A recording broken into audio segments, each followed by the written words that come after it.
c'est incroyable, tu as fait un truc avec tes petites mains sur ton petit ordinateur de chez toi, avec ton truc que tu penses que ça va être bien comme ça, machin. Tu as des gens qui téléchargent, ils cherchent, ils trouvent ton app, ils la téléchargent, ils achètent ton app, ils payent ton app. Et il m'avait dit: «Mais mets des abonnements», mais j'ai fait ça et j'ai explosé mon chiffre d'affaires, vraiment. Et du coup, tous les jours, je regarde mes chiffres, tous les jours, les chiffres, ils augmentent. En février, je fais 5 910, mars, je fais 8 400 et en avril, du coup, je passe les 10K de MRR. Moi, c'était all-in ou rien du tout.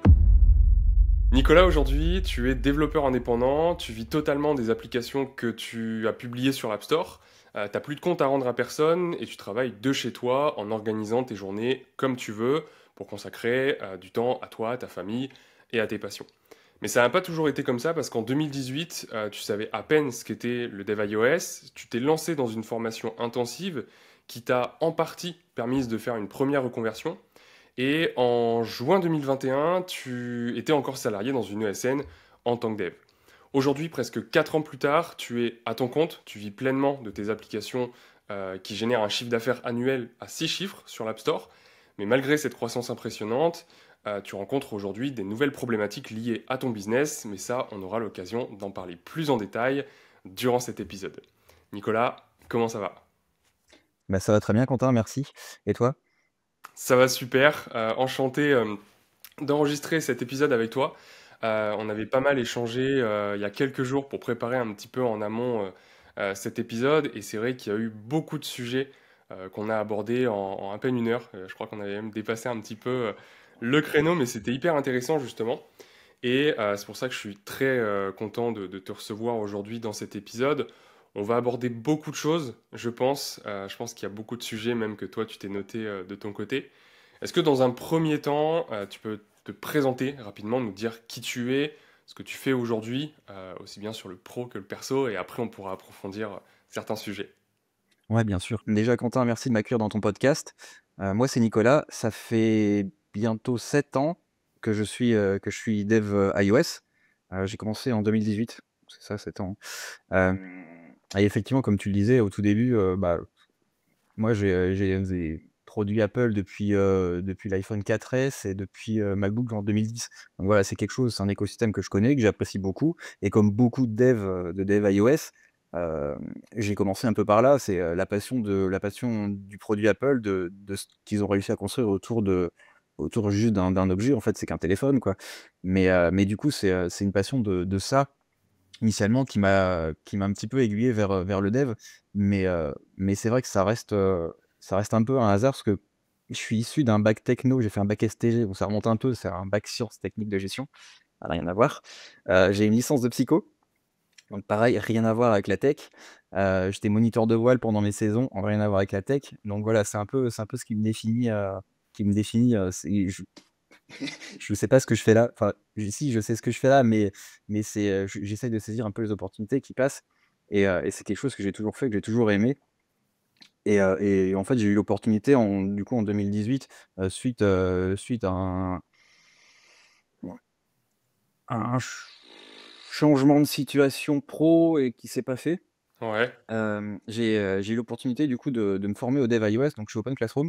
Il venait de sortir une formation en développeur d'application titre RNCP, niveau 4, 5, 6, j'en sais rien, titre RNCP et du coup, bah, je me suis dit: «Oh, c'est cool, enfin ça me plaît bien» parce que Apple, bah, j'aime bien, les produits Apple, j'aime bien, les applications iOS, j'aime bien, c'est chouette, mais j'y connais rien quoi, je suis pas dev moi, j'ai fait un peu d'Arduino, un petit peu dans ma vie d'avant, mais c'est tout quoi. Le dev, c'est pas pour moi, je suis professeur école d'ingé, je suis pas bon en maths, qu'est-ce que j'irais faire là-dedans? Mais ils avaient la bonne idée d'avoir des cours gratuits, enfin 3, je crois que c'était 3. Tu avais 3 cours, juste, un petit peu les bases, tu faisais un playground. Ensuite, tu avais une vraie app à faire avec, pas mal de code, qui était intégré. Enfin, un truc voilà, j'ai fait ce truc-là et j'ai accroché mais direct.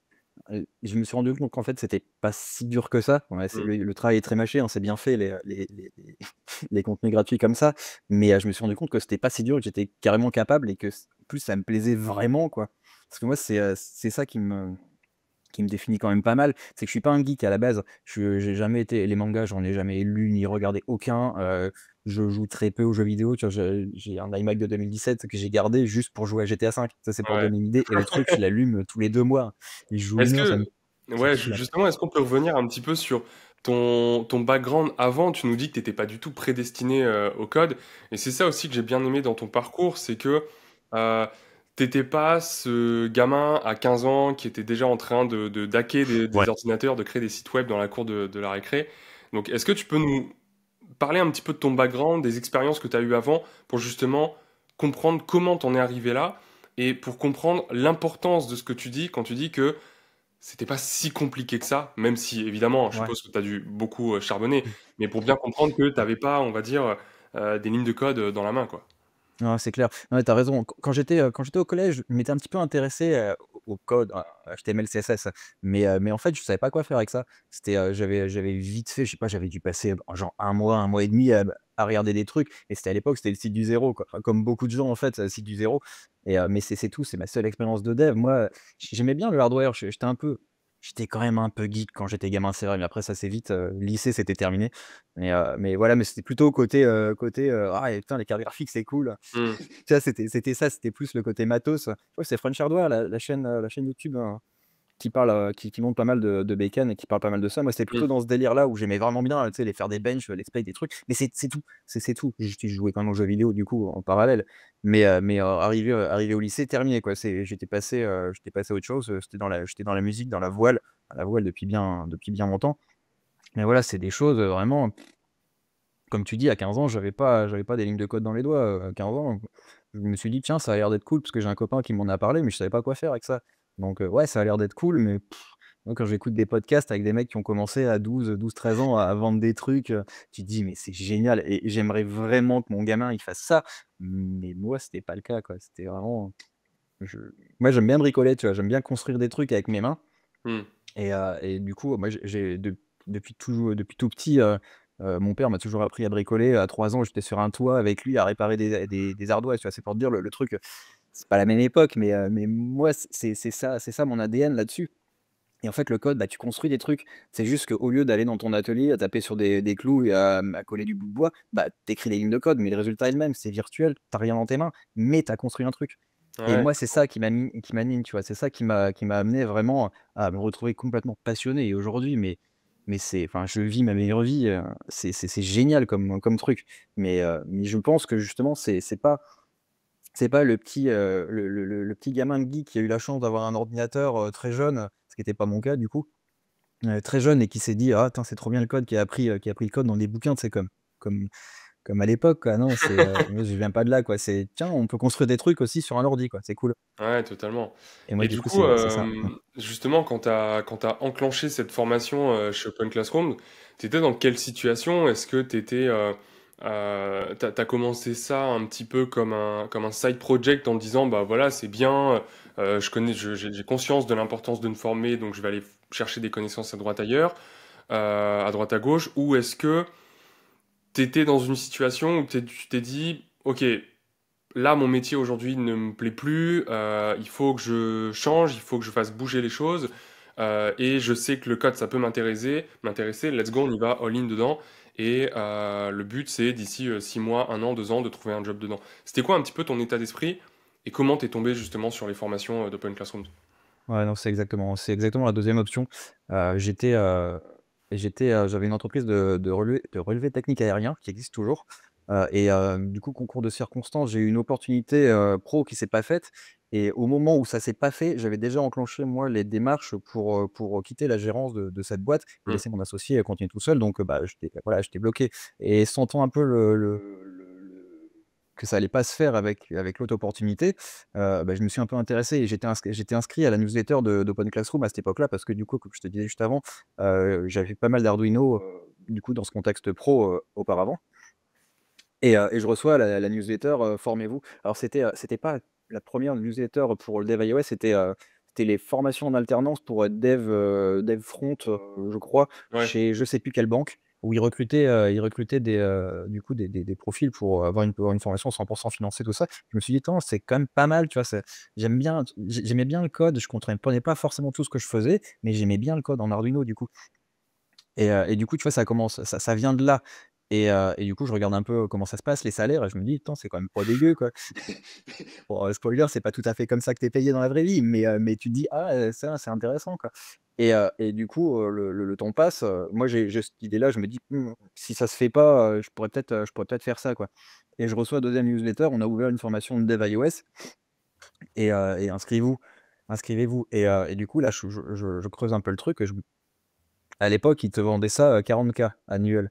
Ouais. Ah, c'est pas oui, à Paris, oui, mais pas chez pas en région. Moi, je suis à Nantes, pas en région et pas pour un junior, quoi. Mmh. Mais en tout cas, je me dis: «Tain, c'est pas dégueu et ça a l'air plutôt chouette». Ça rejoint beaucoup de choses que j'aime faire, du coup, parce que voilà, comme je te disais, j'aime bien créer des choses et j'avais un peu découvert le code, sans comprendre bien ce que je faisais, mais j'avais un peu découvert le code heu, à ce moment-là. Et donc ça a été un peu le truc. Je me suis dit: «Bon, OK, vas-y, c'est ça mon plan B». Donc au moment où ça s'est pas fait, mon histoire, je me suis dit: «Vas-y, all in là-dedans, j'ai des économies, je prends tout, je fais là-dedans, et ça doit marcher à la fin». J'ai essayé, comme je te disais juste avant, les petits modules gratuits là, avant de me dire: «Bon, vas-y, je me rentre dans un truc où je connais pas, mais c'est pas grave, on va bien voir». Non, là, c'est juste, j'avais pas le choix. Enfin, il fallait que ça marche. Et du coup, j'allais là-dedans en sachant qu'à la fin, je voulais être dev. Et c'est peut-être là aussi où ça m'a je me suis peut-être un peu découvert, je me suis un peu surpris aussi, parce que j'ai toujours été, à apprendre beaucoup de choses. Je suis le mec qui connaît beaucoup de choses, mais pas en profondeur. Ouais. Et J'aime là, bien pour le coup, toucher à le tout, mais ouais, c'est ça. Tu découvrir connais rien. des nouvelles C'est choses ça, à chaque fois et sans c'est ça. forcément aller creuser parce que justement, il y a un autre truc qui pop, Exactement, l'objet brillant, le syndrome de l'objet brillant. C'est un vrai problème de dev d'ailleurs ça, mais ouais, ouais, non, je suis complètement sujet à ce truc-là. Et du coup, je me suis découvert en faisant la formation iOS où je me suis accroché dedans vraiment. Je me levais le matin, je petit déjeuner, à 9 heures j'étais derrière mon ordi et je quittais à 18 heures. Donc mmh, c'était vraiment, je faisais une petite pause le midi, mais c'était vraiment, j'étais à fond là-dedans. Pourtant, enfin, les formations Open Classroom, c'est pas du présentiel. Alors je sais pas comment ça marche aujourd'hui, mais à l'époque, j'avais 1 heure avec un mentor, donc un dev expérimenté, avec qui je pouvais échanger sur mes problématiques de code, et le reste de la semaine, j'étais tout seul. Donc vraiment, tu te débrouilles. Et justement, c'est le format-là que j'ai bien aimé aussi, c'est que tu passes une semaine à galérer, tu comprends rien. Il y avait pas ChatGPT à l'époque, il y avait pas d'IA, il y avait pas de trucs comme ça, donc c'est Google, c'est, Stack Overflow, c'est machin.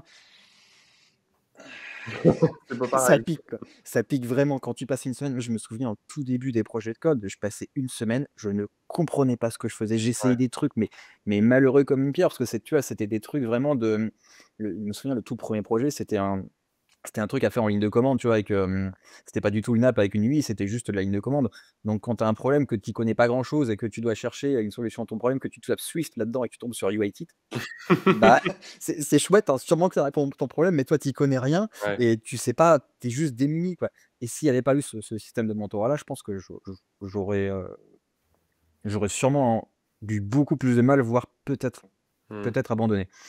Et Donc vraiment comment, ça, ouais, comment t'as fait justement pour rester motivé? Est-ce que pour toi, il y avait, ce côté un petit peu, «J'ai brûlé mes bateaux et mmh, je sais c'est que vrai. j'ai, X mois, devant moi». D'ailleurs, est-ce que, tu sais à l'époque combien de mois d'économie tu avais devant toi à peu près? Est-ce que tu t'es Ouais. dit: «OK, je sais que j'ai, 3 mois devant moi, 6 mois devant moi, 12 mois et que si jamais, j'arrive pas à vivre de cette nouvelle activité dans, 6 mois par exemple, je change». Est-ce que tu avais une deadline comme ça, précise?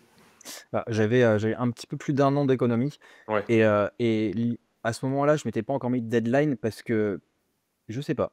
Je sais pas pourquoi. Je pense parce que j'étais peut-être pas sûr d'y arriver. Au fond de moi, je me disais: «Ouais, enfin, tu fais un truc, tu connais Ouais. rien, gars, te surestime pas, quoi».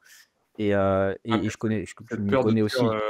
«Je vais pas me mettre de deadline parce qu'en fait, Mmh, je pense que j'y arriverai pas, parce ouais. que c'est tout Bah, nouveau, c'est peut-être pas pour moi donc j'avais toujours un doute, je pense, au fond de ouais. moi. Puis je me disais: «Enfin, si ça marche pas, je ferai de l'intérim, quoi». J'avais fait de l'intérim avant de lancer ma boîte, là, si ça marche pas au bout du truc, bah, c'est chiant, mais c'est la vie, quoi. C'est pas grave, tu as tenté un truc, tu as investi du temps, de l'argent dans un truc, bah, ça a pas marché ou tu as pas réussi ou X, Y, peu importe, bah, c'est pas grave, enfin, tu te débrouilles, je vais pas me mettre sur mon fauteuil et puis pleurer, quoi, ça n'a aucun intérêt. Tu te sors les doigts et puis tu fais autre chose, quoi.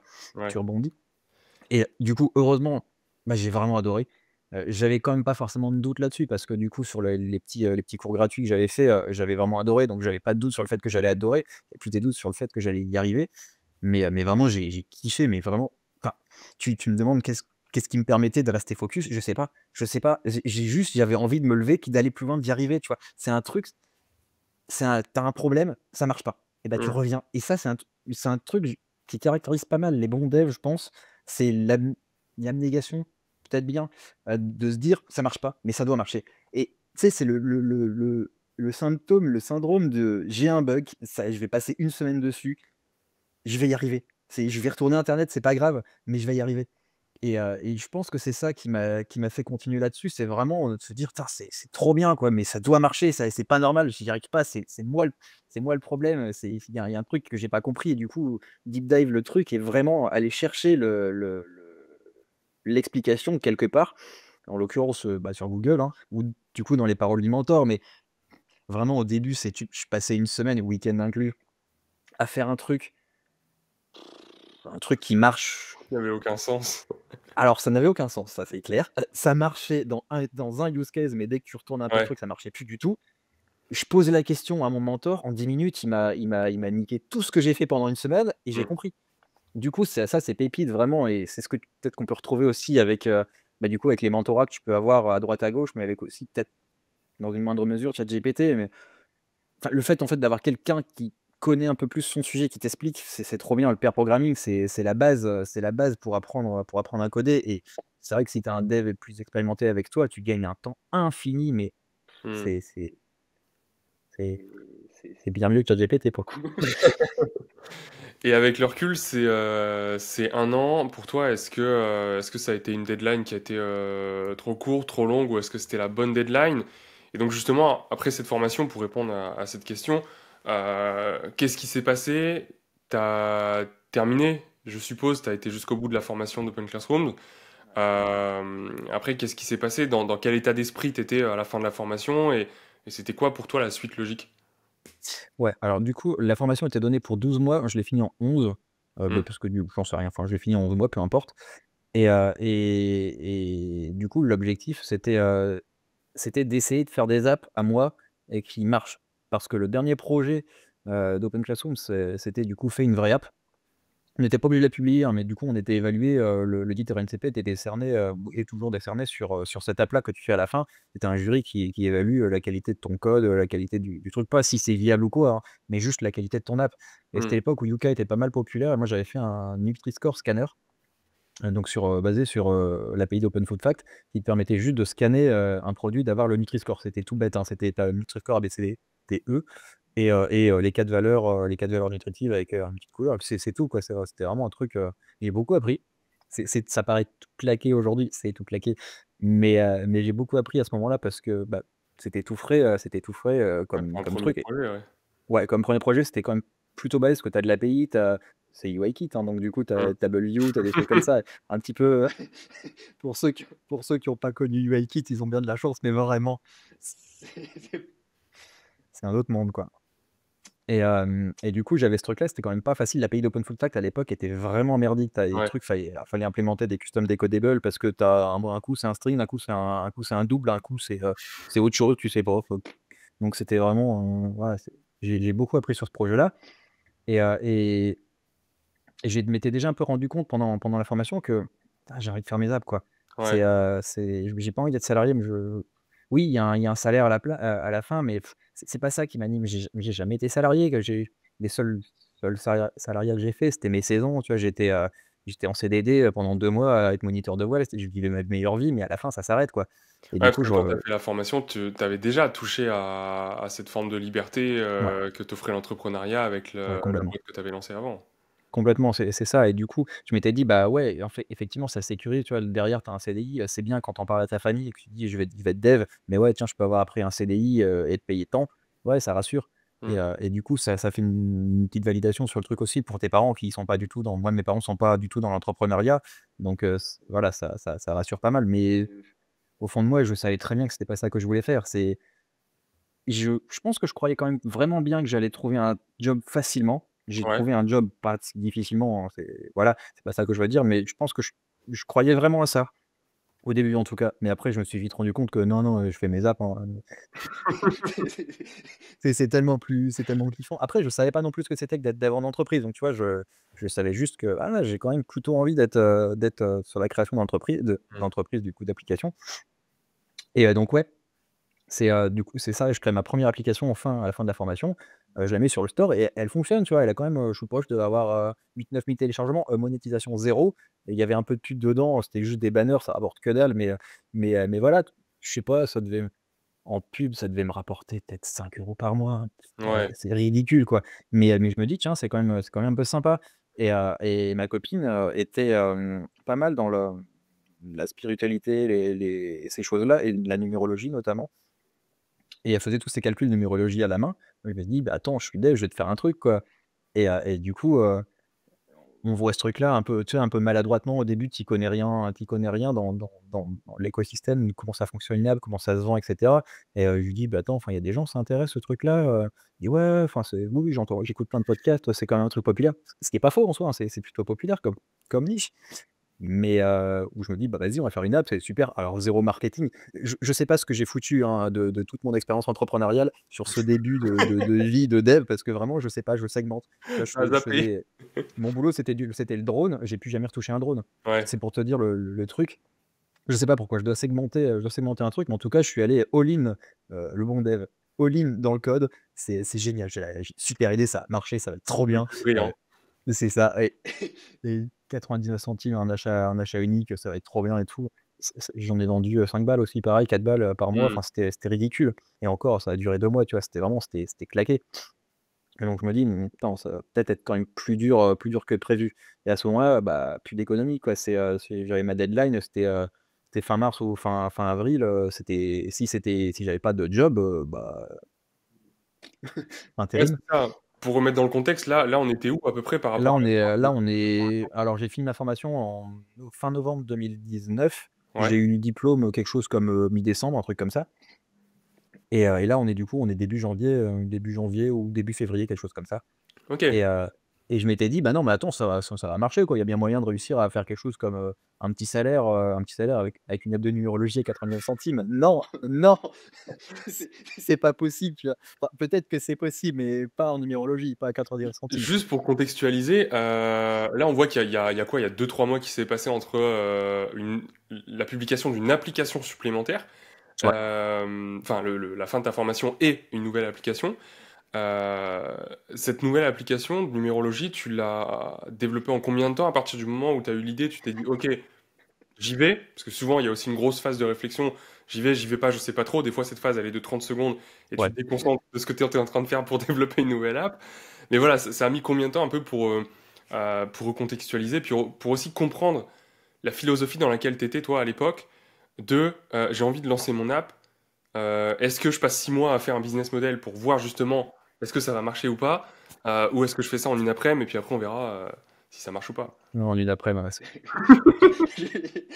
je suis team une après-midi à 100 team, l'idée en 30 secondes et une Ouais. après. Maintenant, je fais plus comme ça, hein, mais à l'époque et pendant un petit peu de temps quand même, j'ai pas mal fonctionné comme ça. En fait, simplement, j'étais pas parti dans l'idée de faire une start-up, contacter des VC et faire monter une équipe et machin. Donc là, tu as besoin d'un business plan. Mais je m'étais bien rendu compte que ça prend pas tant de temps que ça à dev un projet. Quand tu pas les ambitions de faire le nouveau Facebook, Mmh. ça va. C'est tu te lèves le matin, tu as une idée, le soir, tu as un MVP. Mmh. Je schématise, hein, évidemment, parce que c'est quand même un peu plus compliqué que ça, mais dans l'idée, tu as vite fait d'avoir un truc fonctionnel, de le faire tester du coup aux concernés, donc en l'occurrence ma copine et de voir à sa tête que: «Ouais, attends, c'est cool, ça marche», tu vois? Là, pour le coup, pour cette application, l'application de Nutri-Score, c'était ça aussi, c'était elle, qui était pas mal sur Yuka et je m'étais dit: «Bah, attends, je vais faire mon truc», et du coup, il l'avait utilisé aussi et le résultat, c'était: «Ah, bah, c'est cool». On lui a jamais utilisé dans un magasin et tu vois, je l'avais un peu pensé pour qu'une la ménagère de moins de 50 ans, tu vois, le stéréotype, puisse avoir son information Nutri-Score facilement Ouais. dans un magasin. C'était un peu ça l'idée, donc elle était un peu moche, elle était un peu grossière, mais ça fonctionnait, tu vois? Ça faisait le job. Tu avais un bouton, tu scannes, tu as le truc, ça t'affiche une pop-up, tu peux la rafficher après quand tu veux, terminé. Donc j'avais vraiment déjà un peu plutôt l'idée, pas forcément comment je vais la vendre, mais plutôt essayer de faire un produit un peu ergonomique. L'utilisateur, du coup, c'était ma conjointe, l'utilisateur, de ce truc-là et quand tu lui mets ton MVP, qui a pas d'interface, chiadée, machin, il y a juste un truc, ça marche, quoi. Ça Mmh. doit calculer une numérologie, ça calcule la numérologie, ça te marque ton truc, c'est tout. Et donc, c'était ça le truc que j'avais à la fin de la journée et je vois que ça lui plaît, elle me dit: «Tiens, bah, ça vaut le coup d'aller plus loin». Moi, c'est plutôt comme ça que je fonctionnais à l'époque et au moins, tu vois, pour valider l'idée auprès d'un utilisateur. Surtout qu'il me semble qu'à cette époque-là, elle était en train de commencer une formation d'UX Mmh. où elle était dedans. Donc tu vois, c'était vraiment le côté plus ergonomie d'une app, qu'est-ce qu'on comment ça marche. Donc déjà apprendre comment ça marche, comment faire les trucs que je sais pas faire. Donc ça me fait progresser, c'est très, très cool pour moi et pour le CV. Faire un truc qui plaît à un utilisateur, en l'occurrence un utilisateur, une utilisatrice plutôt.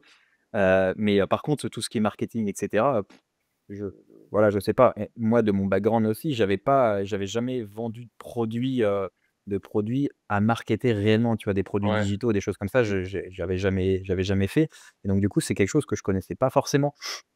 Moi, j'étais plus, essayer de faire un peu joli et puis qui fonctionne et qui répond à un besoin d'une personne, c'est déjà cool OK.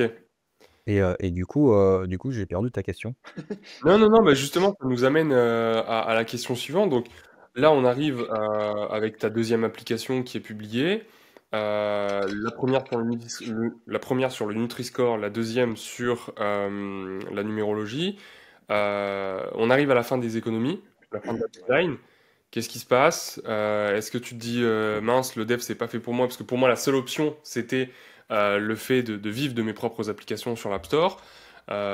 Ou est-ce que tu trouves une alternative et c'était quoi, la suite pour toi après, cette deadline? Ah.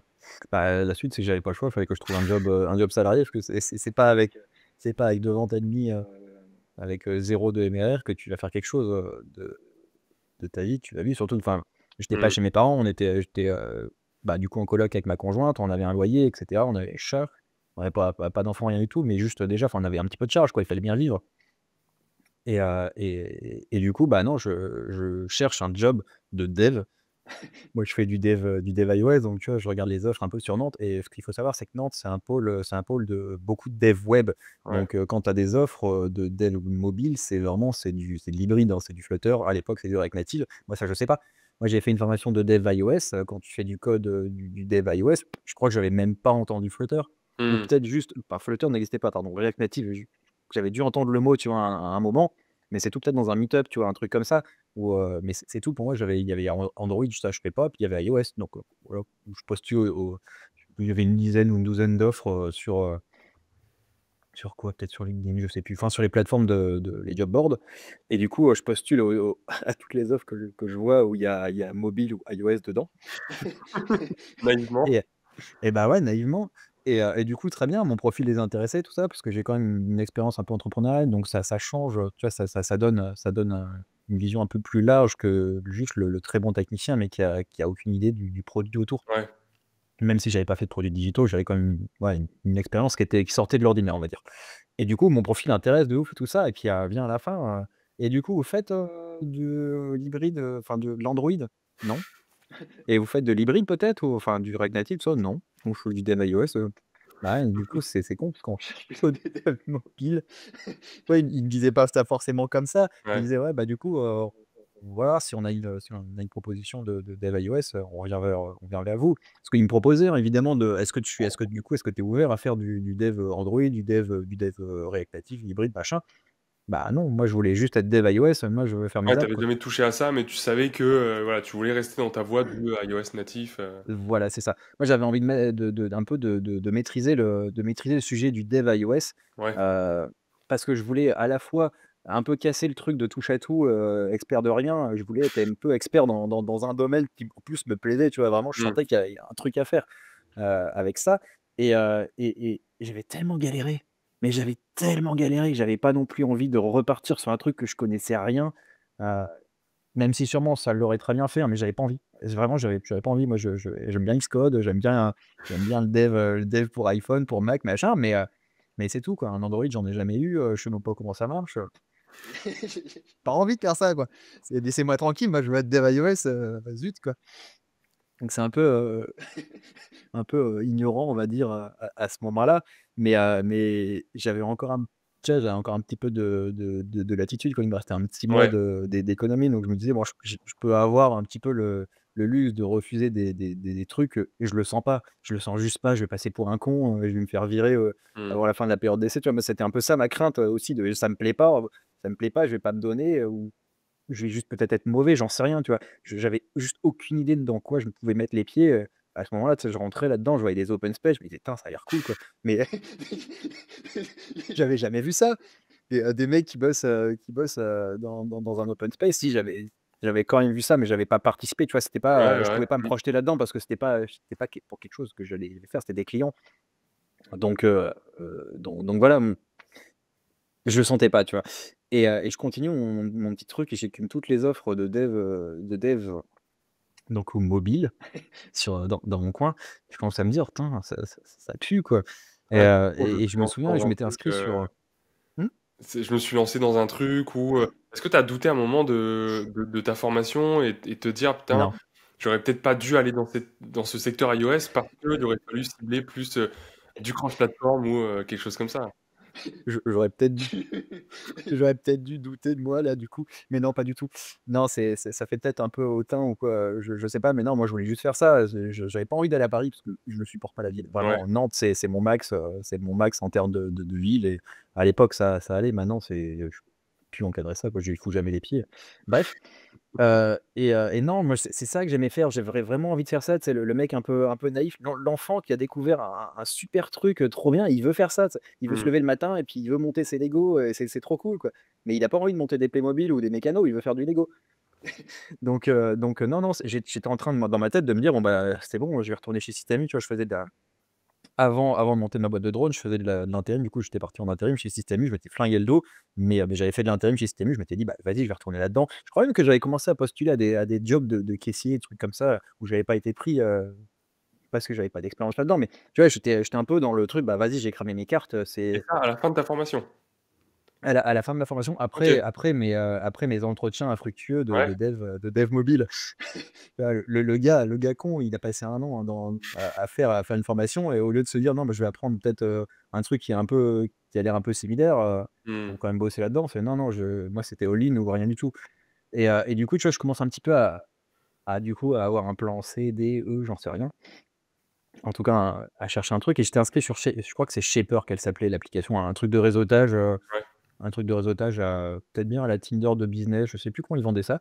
Et je discute avec un gars qui était dans une grosse ESN dont j'ai oublié le nom, et qui changeait de ESN pour aller dans une autre boîte. Et je sais pas pourquoi, il m'envoie un message ou je lui envoie un message, on discute, là-dessus. Et du coup, bah, il me dit: «Bah, tiens, attends, ça ton profil m'intéresse, que je vais dans la boîte où je vais aller, bah, je peux peut-être te coopter parce qu'il y a des besoins, quoi». Je dis: «Bah, ouais, OK, très bien». On se fait un échange, téléphonique. Il me dit: «Bah, carrément, envoie moi ton CV, je vais transmettre». Et lui, il changeait, il y a un poste de direction pour mobile, quelque chose comme ça, donc tu vois, un truc qui pèse un peu dans le game. Et il transmet mon CV, et bah, trop bien, je suis pris. Je suis pris pour du dev iOS natif. Ouais. Donc c'était dans une ESN, qui est à Nantes, du coup, pour reprendre un gros projet de e-commerce qui était fait à Rennes et qui était rebasculé à Nantes. Donc à Nantes, il y avait une toute petite équipe de dev natif. Je crois qu'il y avait un dev full Android, pas de dev iOS et une dev, iOS Android. Mmh. Donc pour dire vraiment une toute petite équipe de mobile natif. Et moi, du coup, j'étais là pour faire le dev natif en renfort. Et du coup, super, ça leur fait pas peur que je sois junior, parce que je leur montre un peu ce que je sais faire. Puis visiblement, ils galéraient un petit peu à trouver des devs natifs sur Nantes. Ouais. Je pense aussi qu'ils voulaient pas forcément mettre le prix pour avoir des profils plus expérimentés, ce qui se comprend en soi, enfin un peu, voilà, peu importe l'explication. Moi, il fallait que je bosse, je trouve un truc, ça le fait, je vais pas faire ma fine bouche sur le salaire, tu vois? Combien je t'ai payé, mais très mal. Très mal, mais c'est pas grave, c'était un job et c'était ce que je voulais faire, donc vas-y, on y va, let's go. Je vais passer, je crois que j'ai fait, pendant 5 semaines, j'étais à Rennes pour faire une montée en compétences sur le projet avec l'équipe qui avait fait, qui était sur le projet à cette époque-là. Donc c'est super, je découvre, mais alors j'apprends une quantité de trucs en 5 semaines, mais invraisemblable. J'avais la chance un petit peu d'avoir eu un très bon mentor pendant un mentor validateur, du coup, ceux qui te valident tes projets, Mmh. qui bossait chez quoi? Chez Showroom Privé, je crois.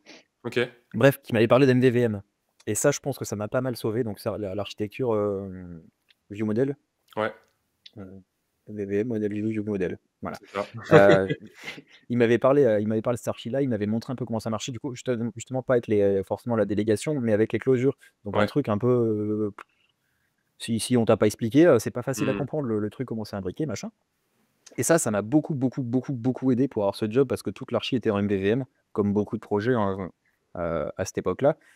Et du coup, ça l'a fait. Je comprenais ce que je voyais, tu vois? C'était très compliqué parce que pour le coup, c'est une app de e-commerce, donc il y a quand même beaucoup de choses là-dedans, mais je comprenais un peu comment ça marchait. Donc j'apprends énormément de choses sur comment ça marche un vrai projet industriel, comment ça marche quand tu as un client qui est un peu chiant.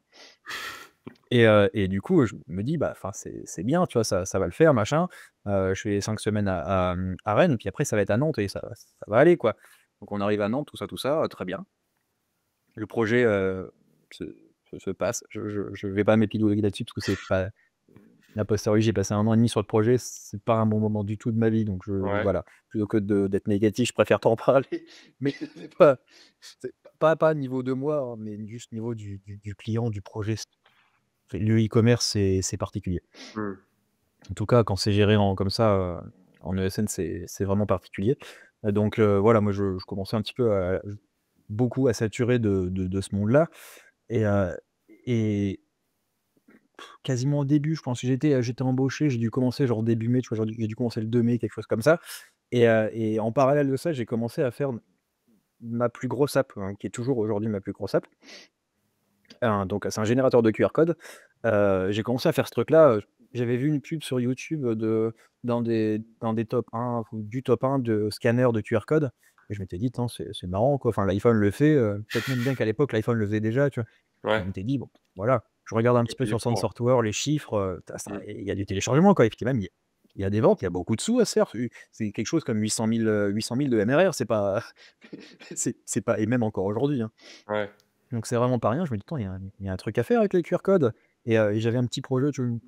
Truc, qui a jamais vu le jour, mais un petit projet, en tout cas, je partageais des données via un QR code et je m'étais dit: «Bah, attends, ce truc-là, c'est des projets, enfin, ça a l'air de rapporter un petit peu de sous et en plus, c'est un composant que j'aurais besoin à un moment, dans le projet». Je l'ai jamais fait ce projet-là, peu importe, mais en tout cas, bah, vas-y, sors une app là-dessus, c'est pas grave. Aucune étude utilisateur, rien du tout. Là, pour le coup, personne en avait besoin dans mon entourage, rien. C'était juste, ça a l'air cool les QR codes comme c'est cool les c'est cool ce qu'on peut faire avec un QR code et du coup, voilà, je me dis: «Bah, attends, vas-y, je vais faire un générateur de QR code». Ouais. Moi, c'est ça que j'ai besoin, tu vois? J'ai besoin de générer des QR codes, je sais pas comment ça marche.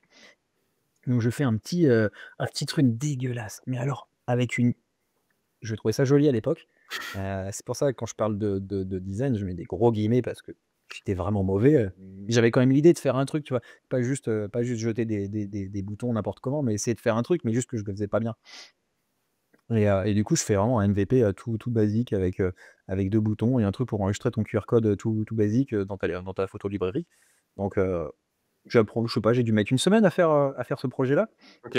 Donc en et je le parallèle ship, toujours de tes missions en ESN? ouais, c'est ça. Pendant que j'étais du coup sur mes allers-retours à Rennes Ouais. et du coup, je ship ce truc-là, puis je l'oublie, tu vois? J'avais mis un peu de pub, un petit peu de et j'avais mis un achat à 99 centimes, encore une fois le fameux et je ship ce truc-là, puis, du coup, je suis pris par, bah, les trajets, ça fatigue quand même parce que du coup, je faisais la route tous les jours, jusqu'à Rennes. Ça fait il y a eu 1 h 20 je crois, un truc comme ça de route. Donc, bon, c'était quand même, un peu fatigant, machin. Je fais voilà, je touche plus à ce truc-là, je l'oublie un petit peu parce que je me retrouve quand même pas mal pris bah, du coup, dans la vraie vie, finalement. Et puis le temps passe un petit peu et je discute avec d'autres devs qui ont aussi des side projets. Tous les devs ont des side projets publiés, pas forcément beaucoup, mais des side projets en cours. Tout le Mmh. monde a ça. Beaucoup. Tout le monde je connais aucun dev qui a pas au moins un side projet, dans son tiroir et du coup, on discutait un petit peu de ça. Je lui disais: «Bah, attends, moi, j'ai mis des pubs, machin, j'ai fait ça comme ça». Tu vois, tu discutes un peu de ce que tu as fait et de comment tu espères gagner un petit peu d'argent et puis voilà, c'est tout. Tu vois, je regardais juste les revenus publicitaires. Il y avait pas grand-chose, hein, mais il y avait 2-3 € par-ci par-là, tu vois? Je me disais: «Attends, c'est quand même cool». À un moment, c'est monté à 20 € sur un mois d'AdSense, donc c'est cool. Pas d'AdSense, d'AdMob, c'est cool. Mais jamais de la vie, je pensais, je savais même pas, le plafond de paiement d'Apple, ce que c'était et cetera. J'avais jamais eu Ouais. aucun paiement de leur part, quoi. Donc j'ai mon petit truc qui vivote voilà, je le laisse sur le côté, j'y touche pas trop. J'avais même pas fait d'ASO, je savais pas ce que c'était. Il y a les Je crois que le champ mot-clé, il y avait 3 trucs, dedans, enfin c'était éclaté et donc là, on est, je sors ce truc, on va dire, quelque chose comme, mi-mai, fin mai et début août ou fin août, je reçois un virement d'Apple sur mon compte, j'avais créé une micro-entreprise que je cherchais aussi en freelance en parallèle comme tous les devs juniors, Ouais. j'avais fait ma micro-entreprise et je m'étais dit: «Bah, je pourrais prendre des missions freelance». J'en ai jamais eu aucune, hein, mais du coup, j'avais ce truc-là et je Au moins, tu pouvais reçois facturer, quoi. c'est ça, du coup, je pouvais surtout avoir légalement des revenus de l'App Store Ouais. et je reçois un virement de 20 balles de l'App Store et je me dis: «Attends, c'est quoi? C'est ça ils ont il y a une erreur». Tu vois? J'avais pris mon abonnement, les fees là, les 89 Mmh. de l'App Store, je l'avais pris début septembre. Je m'étais dit: «Tiens, ils ont dû me rembourser un truc», tu vois? Ou je me dis: «Erreur de la banque en votre faveur».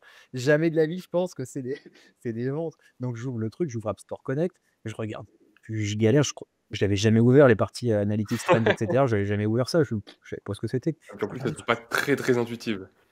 Non, c'est surtout à l'époque, c'était encore moins intuitif, Ouais. là, c'est toujours pas intuitif, mais bon, c'est voilà et tu vois, je Améliore. regarde le truc, ouais, je vois des petits pics comme ça, clac, clac, clac, un peu qui se rapprochent. Je me dis: «Tiens, c'est cool, en fait, c'est pas du tout erreur de la banque, c'est Mmh. un paiement, quoi». Attends, j'ai vendu des trucs, j'ai vendu une app avec des gens que je connais pas. Je regarde les reviews, j'avais des reviews, j'avais des notes et les gens, ils étaient contents de mon app, quoi et je me dis: «Mais attends, c'est fou, c'est fou, ça marche». C'était la première fois que je faisais un projet que des gens que je connais pas achètent. Vraiment, c'est un truc, c'est peut-être qu'aujourd'hui ça paraît plus banal ou peut-être que c'est juste moi qui suis habitué à ça, mais c'est incroyable de se Mmh. dire que tu as fait un truc avec tes petites mains sur ton petit ordinateur, de chez toi avec ton truc que tu penses que ça va être bien comme ça, machin. Tu pousses sur une plateforme que tout le monde, enfin tous les gens d'iPhone peuvent accéder et tu as des gens qui l'utilisent, tu as des gens qui téléchargent, ils cherchent, ils trouvent ton app, ils la téléchargent, Et ils ils payent. achètent ton app, ils payent Ouais. ton app. C'est un truc de fou, des gens que tu connais pas qui sont aux États-Unis. Parce que je c'est pas forcément le cas peut-être pour tout le monde, en tout cas pour moi, 95 du business se fait aux États-Unis Ouais. et encore aujourd'hui, hein, j'ai un petit peu après c'est UK, enfin c'est surtout les pays anglophones, donc États-Unis, UK et un petit peu Europe, mais c'est plus anecdotique. Donc des gens à l'autre bout du monde, même pas sur la même time zone, achètent ton truc. C'est juste mais moi à ce moment-là, je suis fou quoi, je me dis: «Putain, c'est génial, ça j'ai réussi, j'ai percé», tu sais? Trouver les C'est codes. 20 balles, j'ai percé et je me dis: «Attends, Ouais. il y a vraiment un truc à faire». Donc à partir de ce moment-là, je me suis dit: «Non, vas-y, tu vas prendre, tu vas prendre du temps et tu vas améliorer cette app-là». Je sais toujours pas pourquoi les gens, la téléchargent, je sais pas pourquoi, qu'est-ce qu'ils font, mais améliore. Ouais, tu as fait un Mmh. générateur, améliore ton truc, fais des features et en fait, j'étais le seul à l'époque à avoir fait un générateur de QR code, une app de génération de QR code, pour iPhone. Il y avait beaucoup, beaucoup de scanners de QR code et c'était limite c'est un classique comme la To Do app, c'est tu fais un scanner de QR code. Mais des générateurs de QR code, Ouais. bah, il y en avait d'autres. Il y avait des apps qui faisaient ça, mais qui étaient pas marketées pour de la génération. Donc des gens visiblement en ont besoin. Ils cherchaient ça sur App Store, ils tombaient sur mon app, ils la téléchargeaient et puis elle faisait exactement ce pourquoi elle était, le nom c'était QR code générateur quoi. Ouais, bah, oui. Il y a un moment, c'est bon, ça match quoi et et du coup, je me dis: «Attends, c'est fou, je vais l'améliorer, quoi». Et j'avais pas forcément, enfin, aucun contact avec l'utilisateur, pas forcément de retour sur ce que j'avais fait, mais je sors des trucs de mon chapeau et je les fais et Mmh. on verra bien et c'est un peu ça, tu vois? C'est un peu ça, une leçon à tirer, c'est les idées de son chapeau, c'est génial, mais il faut les confronter un petit peu à la vraie vie pour savoir si c'est une bonne idée. Ouais. Parce que tu te retrouves après à coder des fonctionnalités elles sont top, hein, mais les gens n'ont pas besoin ou alors le 0,1 qui a besoin de ça, mais C'est pas ce qui va être le plus rentable. Mmh. bah, non, puis après tu te retrouves embrigadé dans des trucs qui c'est chiant parce qu'il faut maintenir ce truc-là. Si tu l'enlèves, les gens enfin le 0,1 va gueuler parce qu'ils en ont besoin, ils l'utilisent, mais les autres, ils en ont rien à faire et toi, ça te bloque dans ton truc. Ouais, totalement. Ça, c'est pas voilà, faut pas faire. Mais je sais pas pourquoi, j'ai jamais réussi à parler avec les utilisateurs, de cette app. Jamais, c'est impossible. Envoyer des mails, ça marche pas. Les supports clients, tu peux un petit peu échanger avec eux et du coup, c'est là que j'apprenais un petit peu les fonctionnalités qui étaient voulues. «Ah, j'aimerais bien faire ça». «OK, super, tu aimerais bien faire comment?» Tac, tac, tac. Bon, bah, très bien. Et Ouais. du coup, là, j'implémentais mes nouvelles fonctionnalités, mais c'était le seul moyen, en fait, c'était que les gens, m'envoient un mail pour me dire: «Ça marche pas». Pourquoi ça marche pas? Ou, il y a pas ça. Tu vois? Mmh. C'est toujours, bah, il manque un truc, je le fais. C'est super, c'est une très, très, très bonne méthode pour améliorer une app, pour ajouter des fonctionnalités, mais quand tu peux aller contacter directement ton utilisateur avec un petit formulaire, un petit machin, c'est quand même vachement mieux parce que là, du coup, tu récupères un feedback qui est hyper quali et là, tu peux vraiment bien build ton projet. Mais Ouais, totalement. pour une raison un peu inconnue peut-être, c'est lié, je pense, à la typologie du projet, mais ça marche pas. Les gens, ils ont pas envie de répondre à ça, ça leur fait chier. Déjà, laisser des reviews, ça les fait chier. Alors, vas-y te dire, qu'est-ce qu'ils aimeraient bien voir, qu'est-ce qui va pas, qu'est-ce que machin, qu'est-ce que tu pourrais améliorer? Non, ils ont pas le temps, quoi.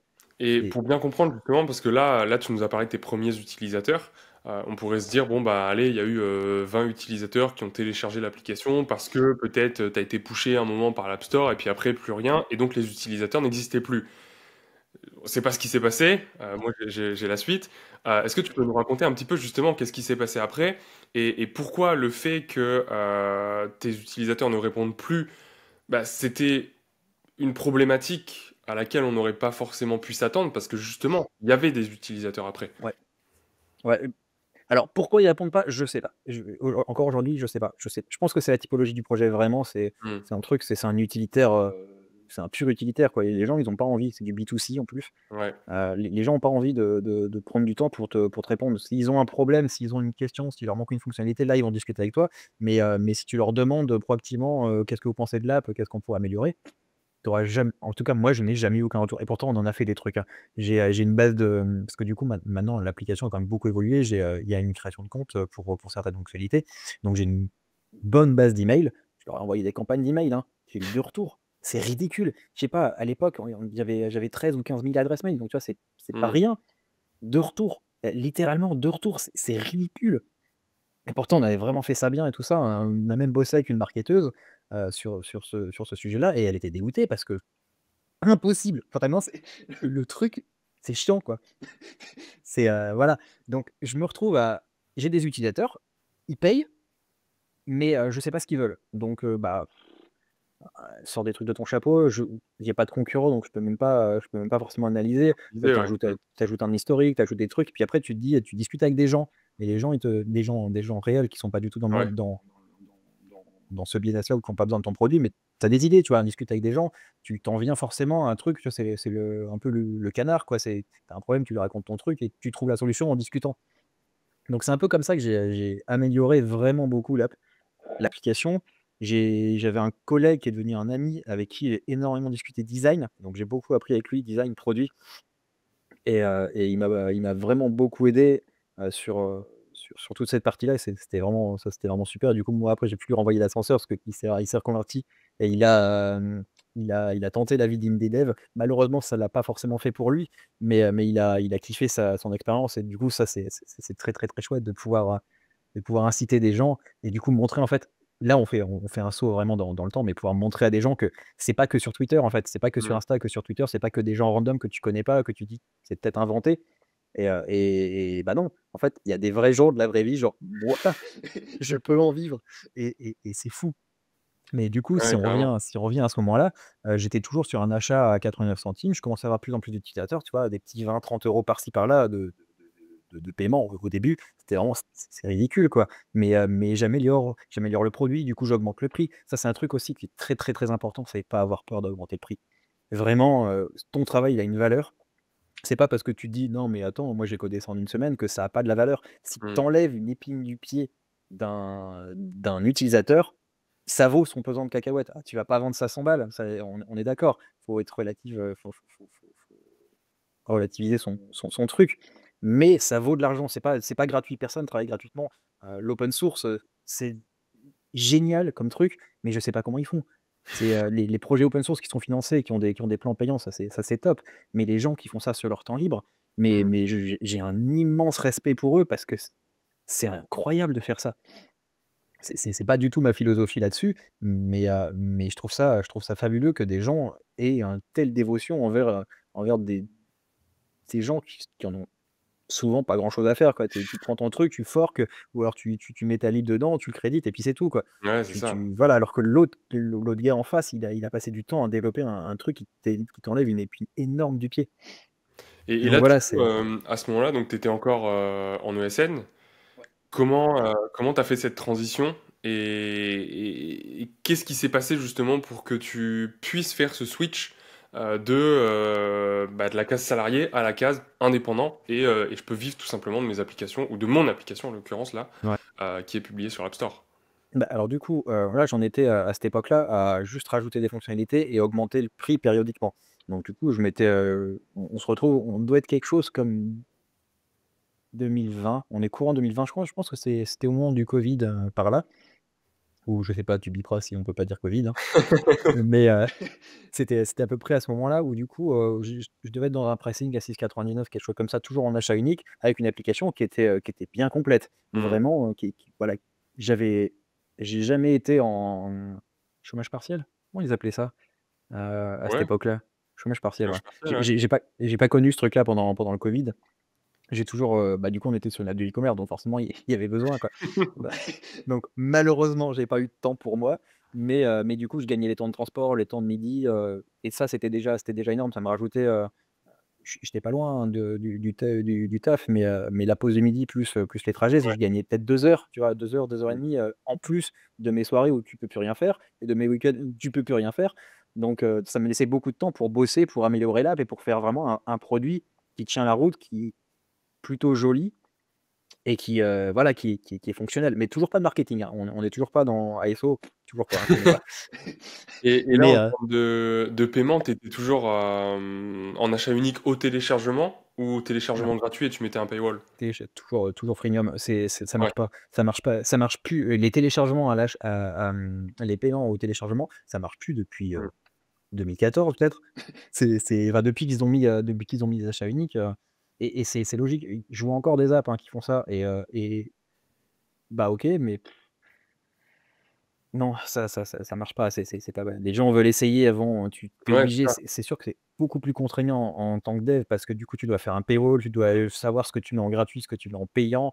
Faut gérer, du coup, soit les abonnements, soit les achats uniques, c'est les remboursements, c'est un peu chiant. C'est même beaucoup plus complexe, mais c'est ça qui marche, les gens veulent essayer et c'est tout à fait logique. Donc j'étais toujours là-dedans de ça, j'ai oublié ta question. Je suis Non, désolé. non, bah justement, donc là, toujours en ESN, Ouais. tu continues à développer l'application, tu ajoutes de nouvelles features et qu'est-ce qui a fait justement que ça a explosé et qu'est-ce qui t'a permis justement de faire cette transition entre, salarié et indie tout simplement? Ouais, ouais et voilà, on en était là. Et du coup, à ce moment-là, pendant donc le début du covid, moi j'étais, du coup, je me suis dit: «Bah, comme beaucoup de monde, je vais mettre sur les réseaux sociaux, je vais essayer de partager un peu de contenu» et il me semble qu'on s'est lancé en même temps quand même sur Insta.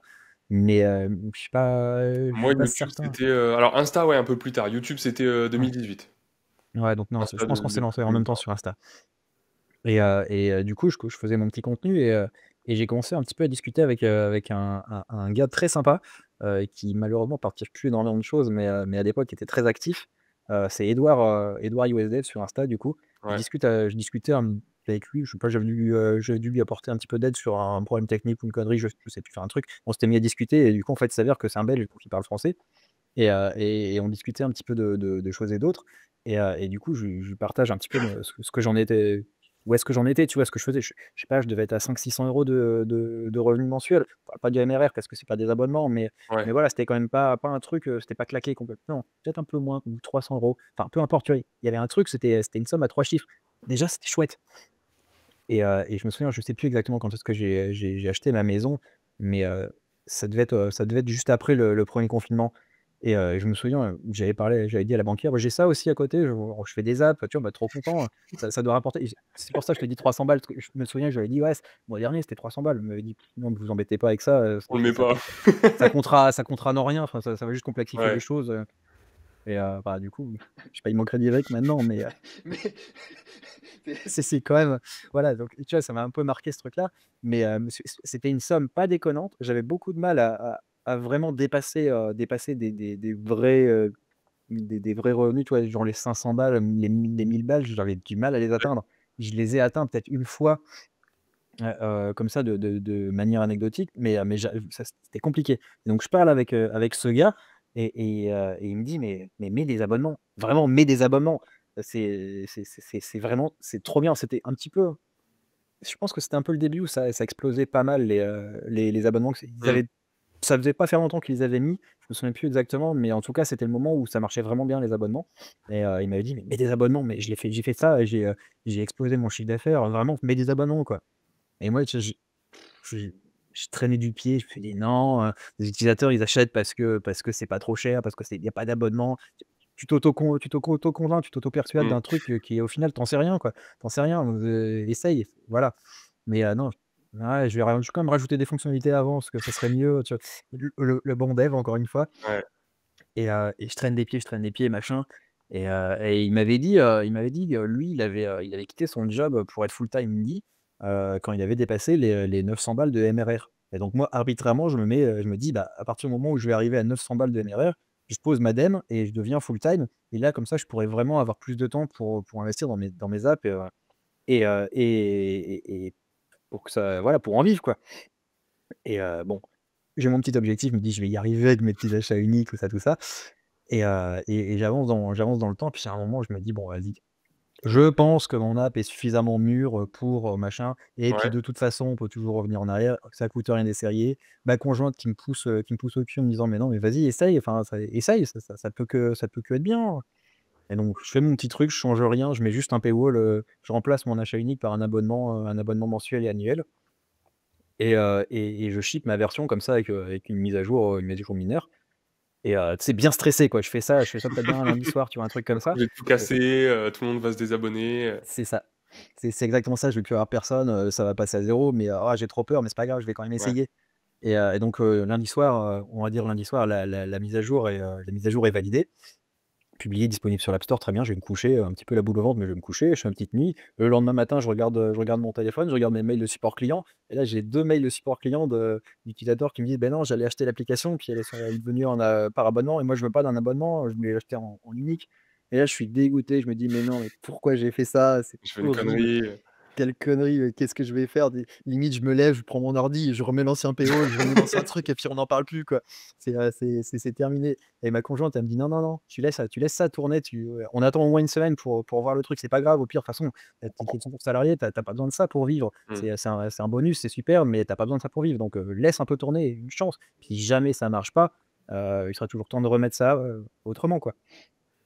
Et du coup, je l'écoute, je laisse comme ça et il y a un délai de 24 heures sur l'App Store pour avoir les chiffres donc je pouvais pas Ouais. forcément voir les choses. Il me semble pas qu'à l'époque, tu avais le truc sur, les 24 heures, Mmh. les dernières 24 heures sur les proceeds, les sales mais et du coup, voilà, je fais ma petite journée, je continue, je sais plus ce que j'ai fait ce jour-là mais j'ai pas dû passer une bonne journée. Peut-être que j'ai bricolé, dans la maison, peu importe, mais voilà, j'ai pas dû passer une bonne journée. Puis du coup, le lendemain, je pas de nouveau support client. Par contre, j'en ai eu 2. C'était les 2 Ouais. seuls. Ça, c'est cool et du coup, le lendemain, je vais sur App Store Connect et là, je vois, qu'en fait, je suis passé de je devais être entre 30 et 50 dollars de vente quotidien. Quotidienne, peu importe, entre 30 et 50 dollars quotidiens et là, je vois, je passe à 130. Je suis passé le jour où j'ai mis, les abonnements, donc vu que ma clientèle est quand même vachement aux US, les utilisateurs sont vachement aux US, je gagne de l'argent la nuit. Ouais. Donc tu vois, sur la nuit du lundi au mardi et c'est 130 balles, quoi. Je me dis: Attends, il y a un truc, Un j'ai prix jamais fait d'abonnement. 130 balles». C'est voilà, ça valait peut-être le coup, il y a peut-être un Ouais. truc quand même, peut-être qu'ils avaient raison quand même et du coup, c'est trop bien. Je continue, je fais: «Ouais». Quand je reviens le lendemain, ça devait être 150, un truc comme ça, tu vois? Ça Mmh. avait augmenté, j'ai plus exactement les détails, mais Et j'ai juste vite pour savoir le prix, achat one shot avant de mettre les abonnements était de combien? Et le premier abonnement, parce que je suppose qu'il y avait qu'une seule formule possible, enfin, mensuel et annuel, ils étaient de combien, à l'époque? ouais, alors du coup, je devais être à 6,99 ou 7,99, en achat unique et j'ai passé le prix de l'achat unique en mensuel OK. et l'abonnement annuel, je sais pas, ça devait être 19 balles ou 24, je sais plus. OK. Je plus aucune idée là-dessus et du coup, en fait, j'ai juste switché là-dessus. Donc très bien, ça marche, mais ça marche bien en plus. Vraiment, genre le premier mois, je passe de c'est con, j'aurais dû ouvrir la page App Store pour te donner exactement les chiffres, mais je passe de On le quelque mettra, chose on mettra comme la petite capture d'écran. ouais, elle est sur Twitter en plus, mais il y a pas le tu pas le détail mois par mois. Mais du coup, bah, attends, je vais le chercher, je vais l'ouvrir vite fait. Alors du coup, décembre 2020, je suis à 1 300 $ de vente, Ok, et janvier 2021, je suis à 3 950. ok, Donc tu vois, la release a été faite début janvier quand même. ouais. Mais je passe d'un truc, c'est correct, hein, si tu veux, 1 300 balles, c'est bien. Bon, enfin, t'enlèves après, j'étais en auto-entreprise, donc t'enlèves ton URSSAF, il te reste quand même un bon petit billet, c'est chouette. Surtout quand tu salarié à côté, quoi, c'est 100 bonus, c'est trop bien. Mais je passe du coup, janvier 2021, 3 950 €. Et là, je me Ouais, dis: «Oula, fois 3 du coup, presque. ouais, ouais, presque, ouais». Mmh. Et je me dis: «Mais c'est génial, c'est vraiment c'est trop bien». Là, OK, il y a un truc, c'est vraiment chouette. Et du coup, tous les jours, je regarde mes chiffres, tous les jours, les chiffres, ils augmentent. En février, je fais 5 910. En mars, je fais 8 400. Et en avril, du coup, je passe les 10 K de MRR, donc Hmm. 10 050, 10 500, pardon. Et Et tu sais à peu près justement si, s'il y a beaucoup de churn, est-ce que c'est à chaque fois des nouveaux abonnés qui payent une seule fois parce qu'ils ont besoin de l'application peut-être 2 ou 3 fois dans le mois, ou est-ce que tu as quand même des abonnés qui restent abonnés ouais. sur 2, 3, 4, 6 mois? Alors, j'avais aucune idée de comment je pouvais voir mon churn, à l'époque. Donc je sais pas. Je sais qu'il y avait des désabonnements parce qu'il y a des désabonnements, Ouais, et parce que c'était pas non plus incroyable. Enfin, si, c'est exponentiel, la courbe elle est comme ça quand tu la sur l'App Store. En fait, à un moment, il y a un truc. Mais non, non, les gens restent vraiment abonnés d'un mois sur l'autre, et ils prennent beaucoup l'abonnement à l'année aussi. ouais. Donc c'est que mon produit, en fait, il vaut son pesant de cacahuètes, quoi. Les gens quand ils voient le truc, ils disent: «OK, ça vaut son prix». Donc c'est quand même cool, quoi. Je dois avoir ce truc-là. Ouais, il y avait 8 680 téléchargements d'app sur le mois de janvier 2021. Mensuel, ouais, ok. Ouais, sur un mois. Et du coup, pour 3 000 balles de revenus. Attends, mais je suis où? C'est vraiment mal foutu, l'App Store, c'est quand même une dinguerie.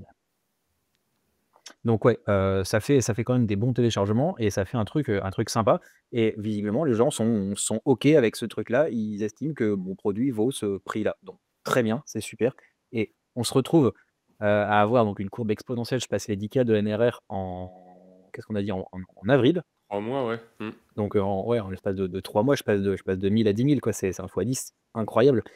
Et je pose ma dème au 31 mars, ou quelque chose comme ça, Ouais, aux alentours de fin mars. Je pose ma dème, si, ça devait être dans le 30 mars, du coup. Je pose ma dème, et j'avais 3 mois de préavis, donc au 30 juin, j'étais libre.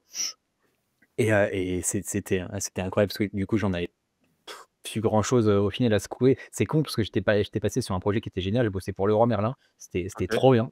C'est la meilleure expérience que je peux avoir de salariat, et c'est une super boîte, quoi. Vraiment, l'équipe était top, tout était très bien. C'était toujours dans le cadre de l'ESN, hein, j'étais en presta, Hmm. mais c'était une super expérience. Donc tu vois, quand même, tu vois tout le truc, tu te dis: «Ah, je fais 10 000 balles, mais en même temps, je suis quand même bien pour une fois dans mon truc, quoi». Ouais. C'est con.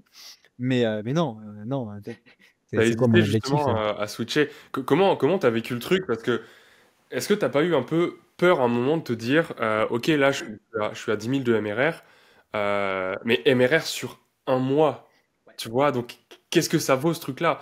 Est-ce que c'était pas, je sais pas, une euphorie? Est-ce qu'il n'y a pas eu un truc ce mois-ci, cette année-là, qui fait que tout le monde avait besoin de générer des QR codes? Et comment ça s'est passé après? Est-ce que ça a continué à croître? Est-ce que tu as douté du fait de te dire, ok, ça s'est passé sur un mois?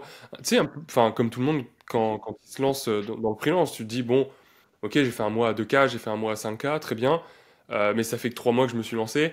Mmh, Est-ce que je ouais. suis vraiment stable? Tu vois? Ouais, alors complètement, dans mon projet initial, quand j'ai le 1er mois, janvier, là, quand j'ai vu que ça marchait, je voulais poser ma dème direct, je voulais être libre pour le printemps. Parce que je suis à je fais beaucoup de surf, j'aime bien être dehors, pas forcément à faire des choses, hein, mais juste être Ouais. dehors au soleil. J'adore le soleil, tu vois? Je suis un gars plutôt mer et soleil que hiver et montagne, tu vois? Et du coup, je fais beaucoup plus de choses en été, au printemps, été et puis début d'automne, qu'en hiver. Donc et même encore aujourd'hui, hein, je travaille énormément l'hiver et beaucoup moins quand il fait beau. Et donc là, c'était aussi le truc, je m'étais dit: «Tiens, je veux être libre pour le printemps, Ah pour ouais, les trois profiter au mois max, pour quoi». le. Ouais, C'est ouais, ouais. ça, ouais, comme ça, j'ai mes 3 mois de préavis, et au printemps, je suis libre. Et en fait, non, j'ai eu trop peur pendant les 3 premiers mois. Et du coup, 1er mois, tu vois, bah, tu pas de référentiel, donc ouais, ça a augmenté, mais tu viens de mettre tes abonnements. Mm. 2e mois, ça a encore vachement augmenté. peut-être que ça le fait. Troisième mois, ça a encore vachement augmenté. Et quatrième mois, putain, j'ai passé les 10K de NRR. C'est quand même pas mal, quoi. Et du coup, ouais, ça a continué d'augmenter jusqu'à vraiment le summum, c'était mars 2022. Ok. Donc tu vois, ça a quand même continué de bien augmenter. Mais si, effectivement, j'ai flippé, mais j'ai un peu tendance à être YOLO sur ces trucs-là. Ouais, c'est Ouais, vrai que c'est j'avais. pas le premier switch que tu as fait dans ta C'est vie. ça, c'est pas les premières prises de risque. Ouais. C'est voilà, c'est un peu mon truc. Et c'est pourtant une maison à payer et tout, hein, c'est pas Hmm. on était plus juste avec nos 500-600 € de loyer et puis juste de la bouffe et c'est tout, quoi. On commençait à avoir, ouais, une baraque à assumer, des trucs, ouais, mais c'est pas grave. Pas grave. C'est là, je touche du doigt, en fait, Ouais. mon rêve depuis toujours. Quand j'étais gamin, je voulais être en retraite. J'ai toujours voulu, tu sais, c'est le principe de j'ai pas envie de travailler, j'aime pas ça, Ouais, c'est je chiant veux de faire des travailler. trucs qui me plaisent. Ouais, Je veux que ma journée soit un jeu plutôt qu'un travail, quoi. exactement, et ça a toujours été ça, sauf que quand j'étais gosse, je savais pas qu'on pouvait allier les 2. Moi, c'est bon, je voulais être en retraite, tu vois? Mes parents m'ont eu assez vieux et du coup, ils étaient à la maison. Donc je Ouais. voyais ce que c'était que quelqu'un en retraite et c'était ça que je voulais. Moi, je voyais mon père qui jardinait, qui bricolait toute la journée et moi, je veux faire ça, moi. Moi, j'ai pas envie d'aller me faire chier à l'école là-dedans, c'est non les gars, il fait beau dehors, j'étais un cancre à l'école. Hmm. Je passais ma journée à regarder par la fenêtre dès que je sortais, dès que je sortais des cours, j'allais naviguer. Enfin, c'était vraiment j'étais un cancre quand j'ai eu mon bac, à 10,02, un truc comme ça, enfin ridicule pourtant un bac technique, hein. Ouais. Mais je vais pas dénigrer ça, loin de là. Mais vraiment j'ai rien foutu, quoi. Je dormais en cours, j'entendais même pas la sonnerie, enfin c'était vraiment le stéréotype du cancre. Et comme quoi on peut y arriver au final, hein. C'est pas parce que tu es mauvais à l'école que tu peux pas réussir après, autrement dans la vie. Hmm. Mais même si je suis pas présomptueux, hein, je vais pas dire que j'ai réussi non plus, mais voilà, je suis pas ce que mes profs pensaient que j'allais devenir, pour dire ça poliment. Belle Mais revanche. Mais en tout cas, ouais, voilà, si j'ai vraiment flippé. J'ai vraiment flippé de me dire: Ça peut s'arrêter», surtout je sais pas pourquoi. Ouais. ASO, je connaissais toujours pas, hein. Ouais, c'est ça, Marketing, pour bien mettre dans le contexte. En fait, à cette époque-là, la seule chose que tu as changé, c'était juste l'abonnement. T'as pas eu un pop de notoriété sur non, YouTube, sur Insta, t'as pas mis de la non. pub en plus pour pousser, c'était vraiment, Ouais, ok, le 100 seul truc, organique. l'ASO, toujours rien ou plus ou moins rien, 100% organique, quoi. Bah, du coup, il y avait quand même quelque chose, hein, mais c'est juste que j'avais pas de concurrent. J'avais pas de Ouais, concurrent, donc tu peux quand tu as pas de concurrence, ou très, très, très, très peu de concurrence ou qui est pas marketé pour ça, tu peux avoir les sauts le plus claqués du monde, en organique, tu remonteras toujours parce que tu es le seul à t'appeler, générateur ou enfin peu importe ce que tu fais en fait, si tu es tout seul, bah, tu remonteras forcément.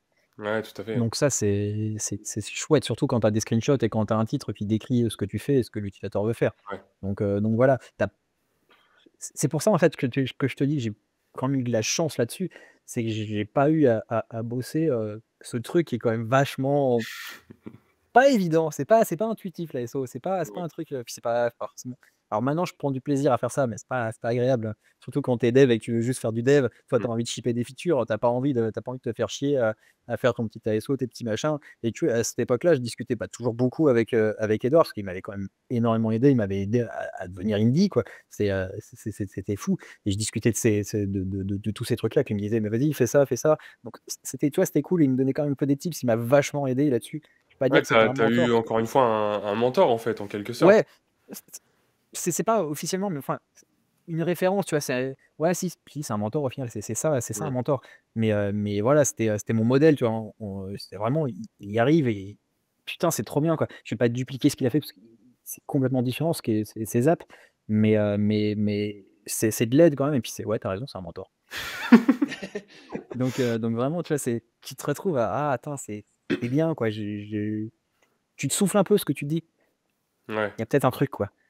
Et Et, heu et et justement, fast forward aujourd'hui, t'en es où justement sur toutes ces applications? Est-ce que t'as shippé d'autres applications? Est-ce que c'est toujours le QR code générateur qui constitue la majorité de ton chiffre d'affaires?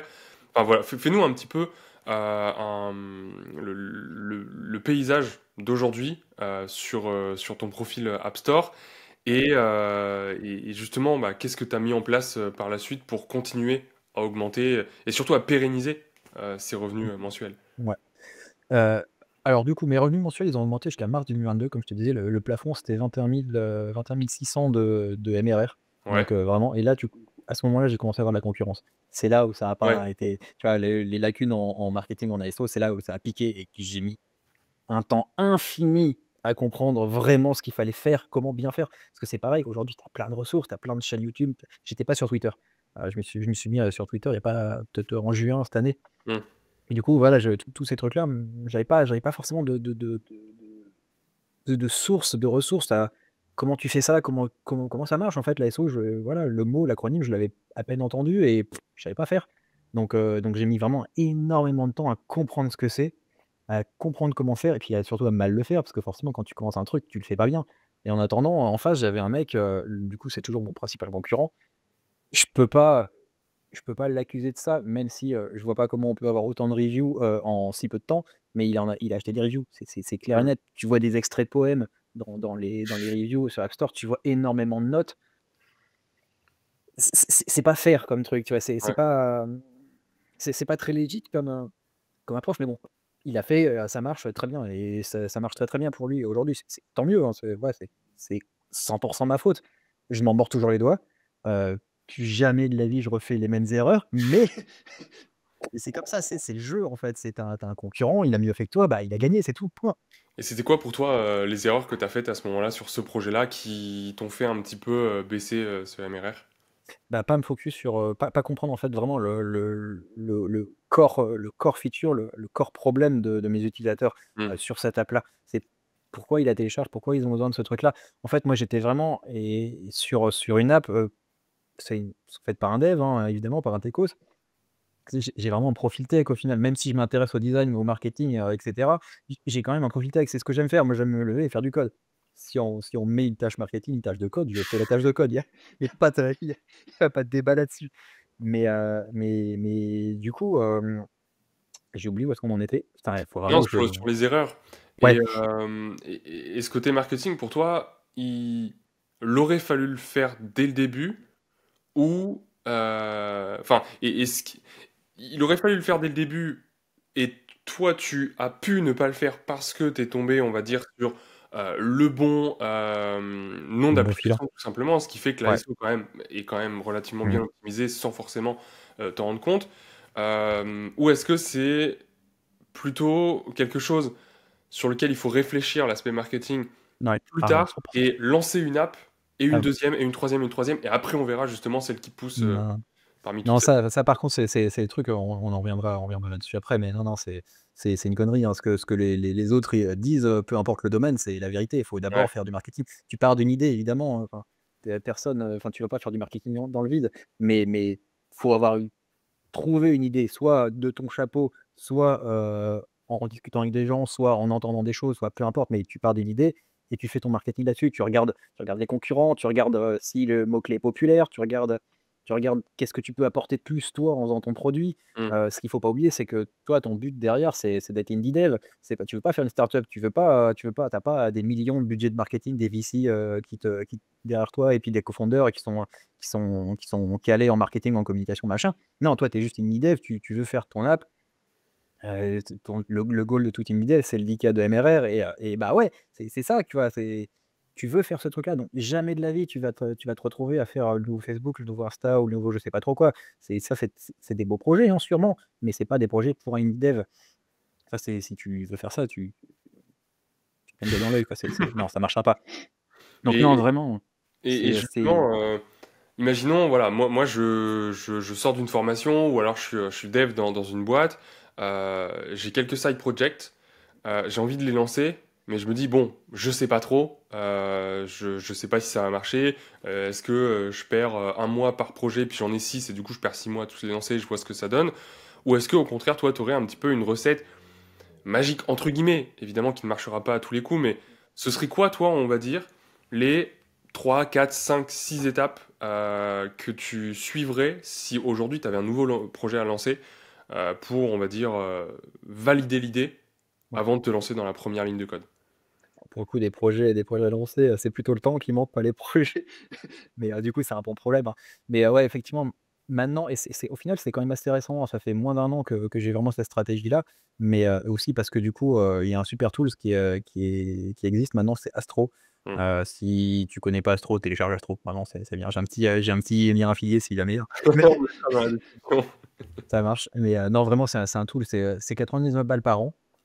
Donc effectivement, si tu fais des apps gratuites, ça va peut-être être un peu chiant de payer ce prix-là, surtout que la licence App Store, elle est quand même déjà à 99 balles. Donc voilà, ça fait, c'est pas, on va dire que c'est pas à la portée forcément de toutes les bourses, notamment peut-être les plus jeunes, mais c'est vraiment utile pour le coup. Quand tu as une idée, tu peux aller chercher sur Google Trends, c'est gratuit. Tu vas un petit peu chercher, je sais pas, j'aime bien son j'aime bien, la stratégie, enfin il a pas mal expliqué ça en anglais, mais c'est Steven de PuffCount. Oui, Heu, ouais.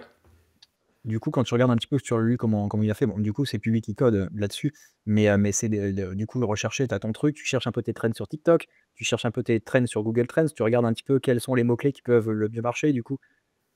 TikTok, la recherche TikTok, Google Trends, bah, tu recherches tes mots-clés, Mmh. tu tu je sais pas, il disait, quit vaping, ce genre de mots-clés-là, ça Ouais, marche bien sur l'App Store, mais TikTok le shadowban.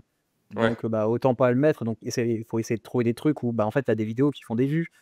Tu peux faire la même chose sur Reels, sur Shorts, Mmh. mais du coup, voilà, faire déjà cet écrémage un peu pour savoir comment adresser, l'idée que tu as. Donc je sais pas, tu as l'idée de faire on va prendre un compteur de je sais pas trop quoi, peu importe, un compteur de, bah, de calories, je sais pas, par Ouais, exemple. de calories ou de séances de sport, peu importe, ouais. Ouais, voilà, un compteur de push-ups.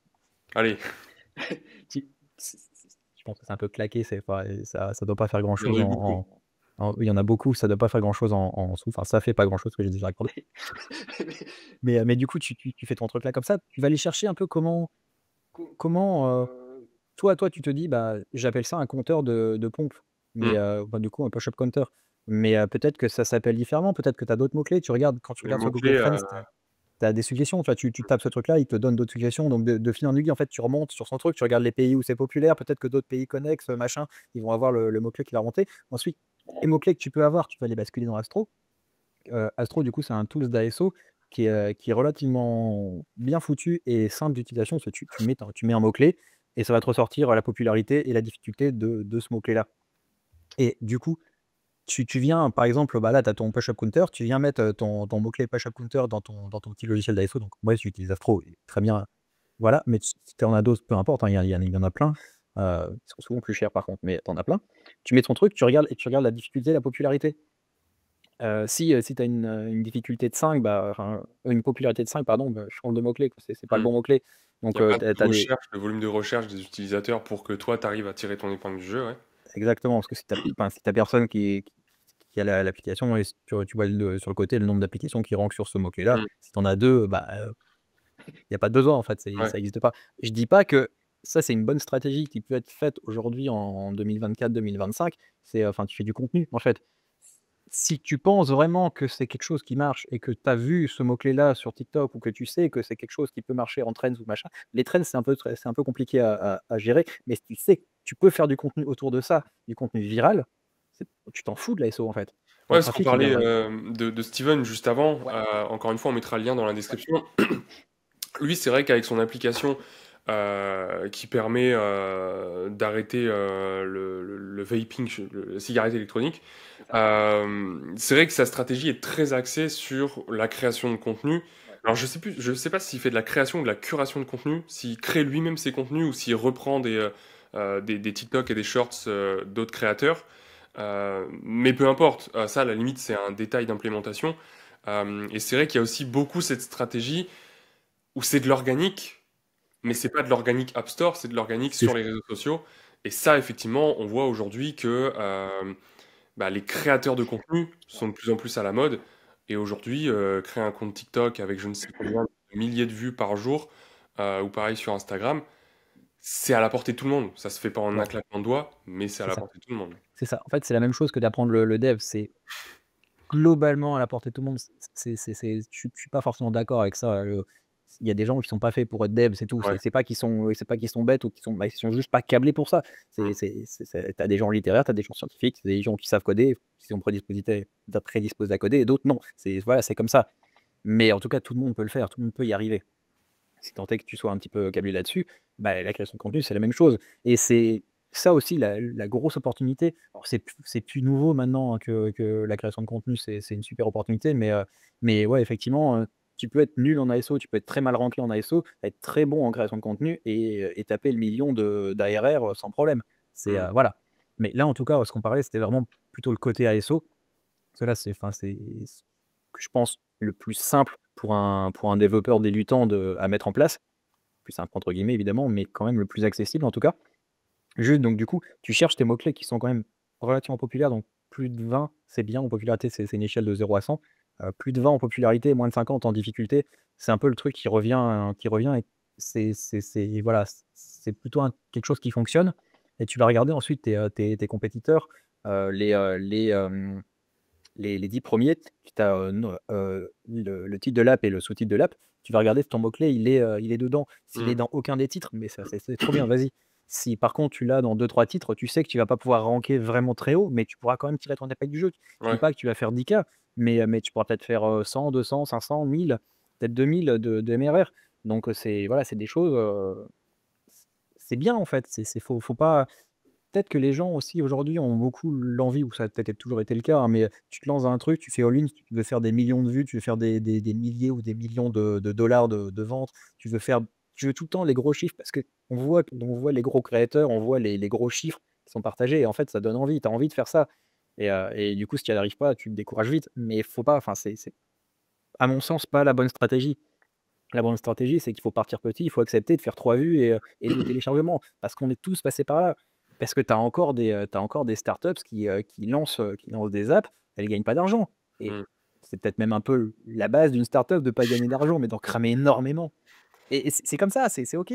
Donc il y a tout, il faut vraiment de tout et il y a de tout et il faut surtout accepter de commencer petit et claquer et de toute façon, il faut le faire, c'est tout. Si tu as 6 projets, bah fais-les. Alors, c'est sûr que si tu veux faire le nouveau Facebook, non, ça va. À partir du moment où tu as un problème de masse critique, faut pas pas Dans tous bonne les cas, idée. il faudra quand même que ce soit des projets relativement nichés, quoi.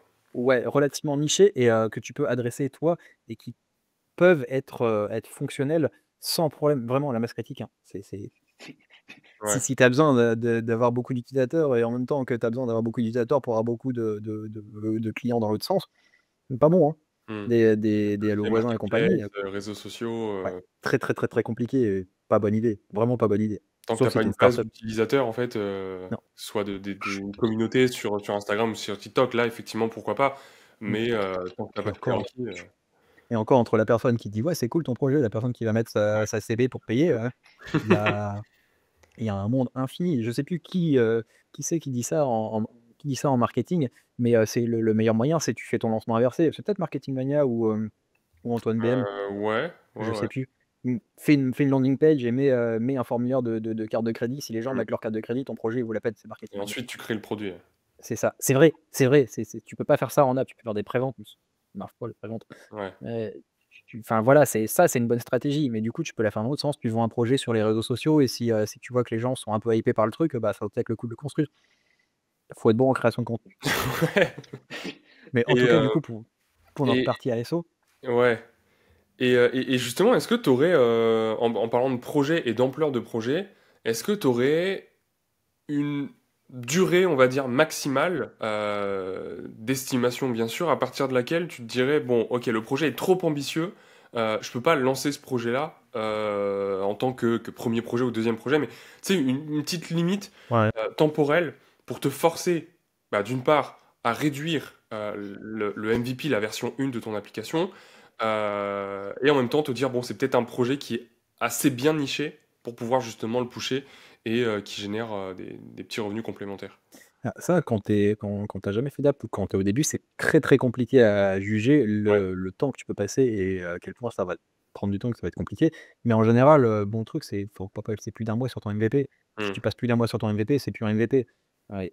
Idéalement, quand tu es dev, que tu sais déjà dev, que tu vas pas devoir aller chercher ta ressource, apprendre, machin, ton code en 1 à 2 semaines, ton MVP, il doit être fait. Après le reste, c'est tes screenshots, ton marketing, machin, mais idéalement vraiment faire un MVP.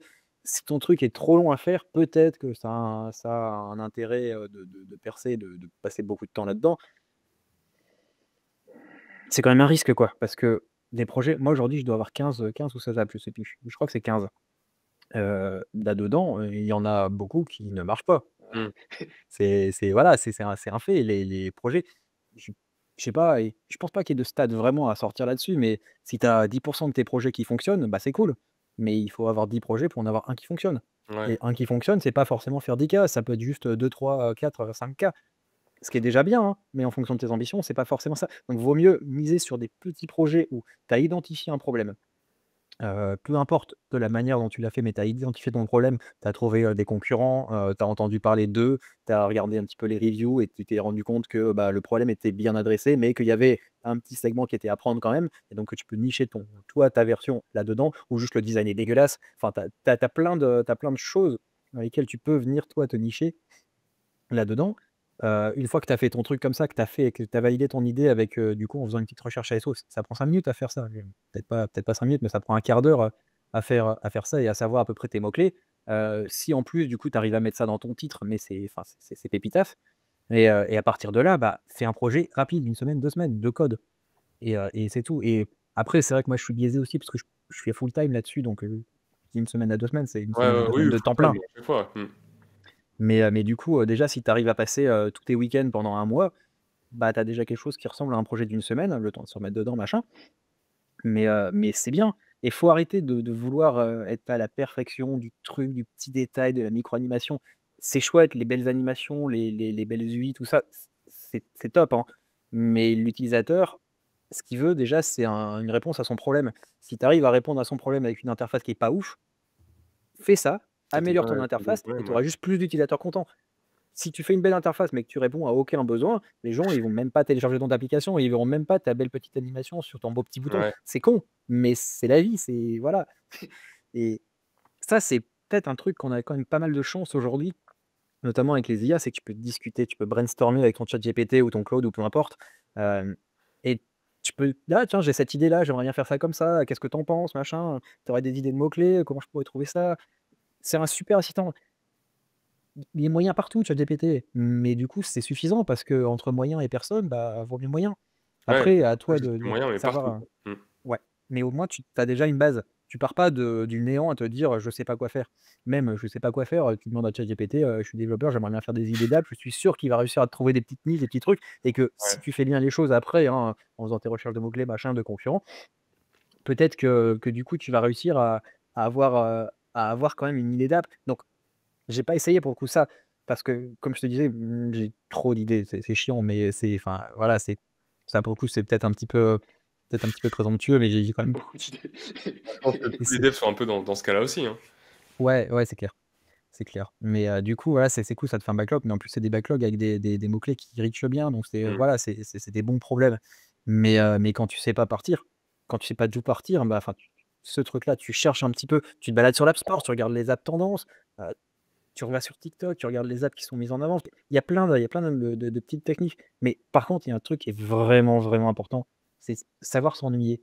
C'est bête, hein, comme tips, mais savoir juste se poser sur une chaise ou dans son canapé, fermer les yeux, pas de téléphone, pas de notif, pas de télé, rien, pas de bruit, pas de musique, juste s'ennuyer, laisser son cerveau vagabonder, c'est le meilleur moyen de mettre en forme des idées. Tu vois, tu te dis, je me suis dit, j'ai telle idée, tel truc, j'aimerais bien faire tel truc, mais je sais pas trop comment. Tu laisses ton cerveau vagabonder, peu importe le temps, tu vas prendre une douche. En sortant de la douche, on a toujours des bonnes idées. Bah, c'est juste parce que tu fais rien d'autre que prendre ta douche. En plus, tu es Ouais. relax, tu es sous l'eau chaude, machin.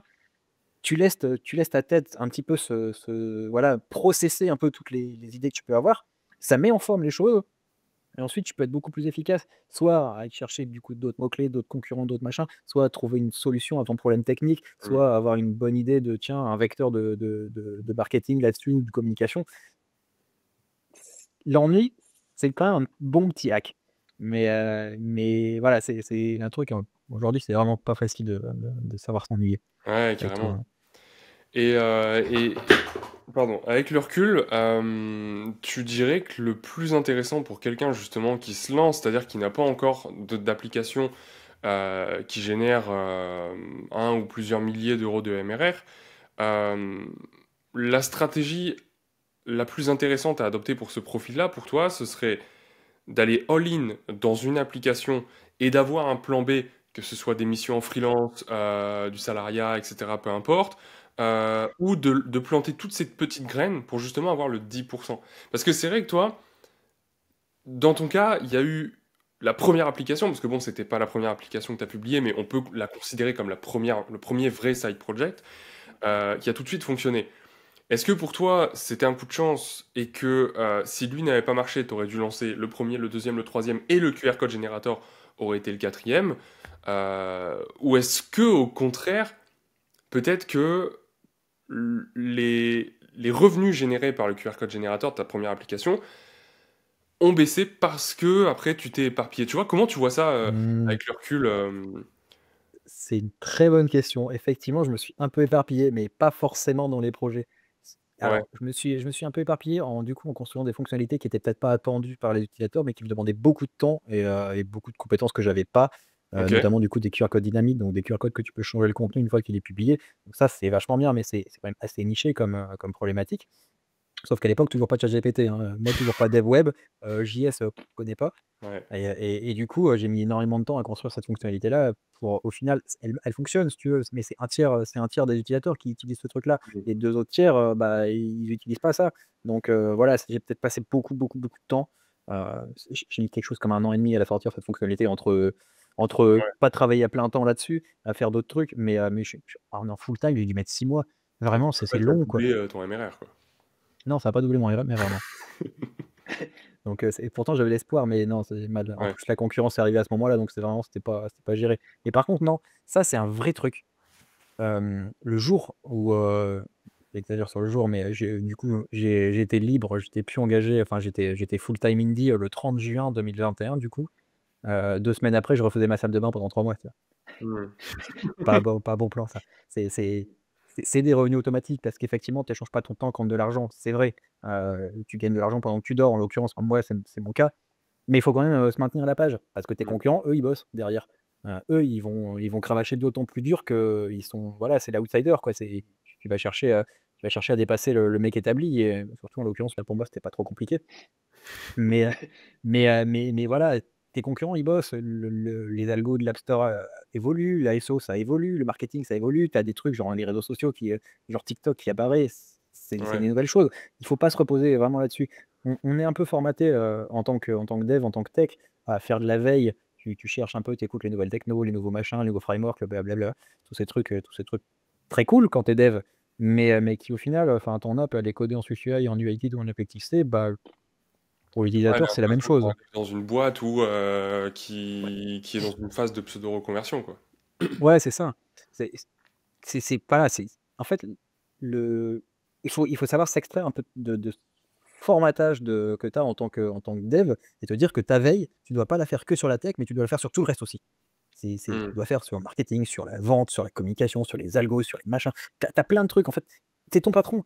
Donc il y a personne, il y a pas le département marketing pardon, qui va venir avec un beau PowerPoint pour te dire: «Tiens, l'App Store, ils ont changé Ouais. leur SEO, maintenant ça serait plutôt comme ça qu'il faudrait faire, quoi».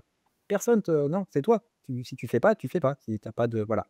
Donc non, faut essayer de pas trop s'éparpiller et vraiment le meilleur truc, c'est de lancer ça en parallèle d'avoir une sécurité financière parce qu'effectivement, c'est hyper dangereux, sauf si tu vis chez papa-maman et auquel cas, c'est trop bien ou que tu as pas de responsabilité, que c'est pas grave, que tu as un petit loyer, machin. Mm. Là, tu peux éventuellement te le permettre, mais quand tu as quand tu un peu plus vieux et que tu commences à avoir une vie un peu établie avec des responsabilités, c'est un peu dangereux de faire du all-in, tu peux le faire quand tu as quelque chose quand tu as de l'attraction qui se passe, mais juste j'ai une idée et je veux me mettre à 100 je quitte mon taf, non. Faut pas faire ça même si tu fais une rupture conventionnelle, que tu as le chômage, super, machin, c'est dangereux. C'est dangereux, c'est sûr que tu iras plus vite que si tu fais ça en side project, mais tu as quand même Mm. c'est pas méchant, mais tu as une chance sur 10, une chance sur 20, une chance sur X que ça fonctionne. Donc bah, Ouais, c'est sécurise-toi, vrai quoi. que, ouais, passer comme toi tu as fait avec, on va dire, entre 6 à 12 mois Mmh. de matelas de sécurité, Ouais, c'est dangereux, un putain. plan très clair, Ouais. un objectif très clair et un plan B dans le sens où, bon, bah, si au bout de 12 mois, enfin, je termine ma formation au bout de 11 mois et si au bout du 12e mois, j'ai pas 1000 euros de MRR qui tombent, ce qui est peu probable, bah, il y a quand même l'option salariat si justement tu calcules bien ton évolution dans la formation et dans ta Ouais. reconversion, qui peut aussi être une forme de sécurité en quelque sorte. Ouais, c'est vrai. Si tu parlais dans ce sens-là, du coup, de quelqu'un qui est pas dev et qui veut devenir dev. Ouais, dans les deux, c'est-à-dire que effectivement pour un profil non dev comme toi, mais pour un profil aussi dev, parce que voilà, on peut imaginer quelqu'un qui est dev depuis quelques années, qui fait du web, qui se dit tiens bon c'est bon j'en ai marre, moi je veux passer sur de l'iOS, mais je veux aussi surtout vivre de mes propres applications sur l'App Store. Euh, Ça pourrait être aussi une stratégie. Bien sûr, après, c'est voilà, c'est à évaluer en fonction des situations de chacun, mais de se dire, bah ok, je me mets 6 mois de charge fixe de côté. Pendant mes 3 premiers mois, je me forme sur du dev iOS et pendant mes 2 mois suivants, bah, j'essaye de générer des premiers revenus avec une app. Et je sais qu'au pire, bah, j'ai, je sais pas moi, un diplôme d'ingé, un diplôme d'un bootcamp que j'ai fait il y a 4 ans, que je peux toujours réutiliser Ouais. si nécessaire, quoi. C'est aussi une bonne stratégie. C'est sûr. Puis de toute façon, pire, il y a toujours. Enfin, tu te classes tes priorités, tu te classes ce que tu veux faire. Tu veux, je sais pas, tu veux vivre de tes apps. Après, tu as le freelance. Après, tu peux être salarié. Après, si ça marche pas, tu Ouais, peux faire autre chose. Après, puis au final, tu auras toujours quelque chose. Tu pourras toujours faire de l'intérim. L'intérim, ça recrute de ouf. Il y a plein de jobs où il y a pas assez de main-d'œuvre. Et c'est pas des sauts métiers, c'est pas des mauvais métiers. C'est juste que les gens veulent pas faire ça pour X ou Y. Et bah, fais-le, quoi. Au moins, tu pourras mettre de l'argent de côté et réessayer tes projets. C'est la vie, quoi. ouais, c'est ça. Faut pas juste être borné dans son truc, ça. Et c'est pas ce que j'ai fait, moi, hein. Mais du coup, forcément, cordonnier mal chaussé, forcément. Mais voilà, non. Après, je suis d'accord, pas d'accord. Tu vois, apprendre le code et donc aller partir dans un domaine où il y a quand même de l'emploi et faire un wheelie là-dessus, c'est pas forcément un mauvais move. Par contre, être dev ou pas et vouloir faire ses apps et du coup faire all-in là-dessus, Ouais, ça, c'est un move un peu plus risqué parce qu'après ça, toi, tu auras passé. Si t'es dev, bon, t'es dev, c'est super, tu retournes freelance, tu retournes salarié, peu importe, c'est OK. Par contre, si t'es pas dev, c- c'est compliqué d'aller faire toc toc dans une boîte en disant j'ai fait ce projet-là, il n'a pas marché, est-ce que vous voulez m'embaucher comme dev? C'est un petit peu, il n'y a pas beaucoup de boîtes où tu vas pouvoir rentrer comme ça. Reprendre ton ancien métier quand t'as passé 6 mois à te reconvertir. C'est ouais, un petit peu compliqué. C'est pour ça, faire ça en side project, vraiment, si tu fais un forfait soirée week-end, si tu as la chance de ne pas avoir de contraintes là-dessus, ou de la famille compréhensive, fais ton truc, fais ton forfait soirée week-end, tu apprends ton truc, tu publies ton projet, apprends en faisant un vrai projet aussi. Je pense vraiment que la meilleure manière pour apprendre le code, c'est d'avoir des projets. Je sais pas, tu pars, on va reprendre le push-up counter, bah, tu as envie de faire un push-up counter, bah, comment je vais faire mon push-up counter? Apprends juste à faire ce truc-là, et ça sert à rien d'apprendre ARKit ou Core ML ou des mm. super technos qui donnent trop envie, mais tu en as pas besoin. Voilà, Et ou forcément.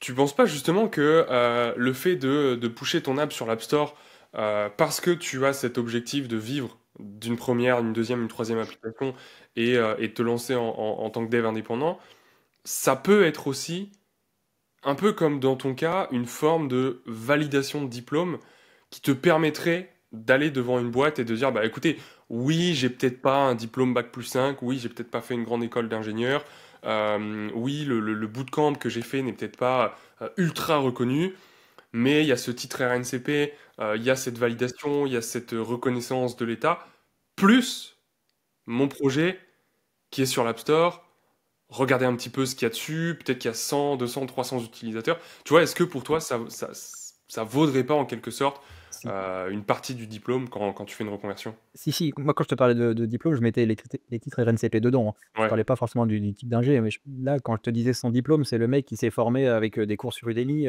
Hmm. et qui fait que ça et qui fait son application. Si tu vas faire toc toc à la porte d'une boîte, c'est chaud, quoi. Par contre, si tu as Ouais, un pas titre RNCP, forcément les c'est deux. clairement OK. Enfin, peu importe en fait.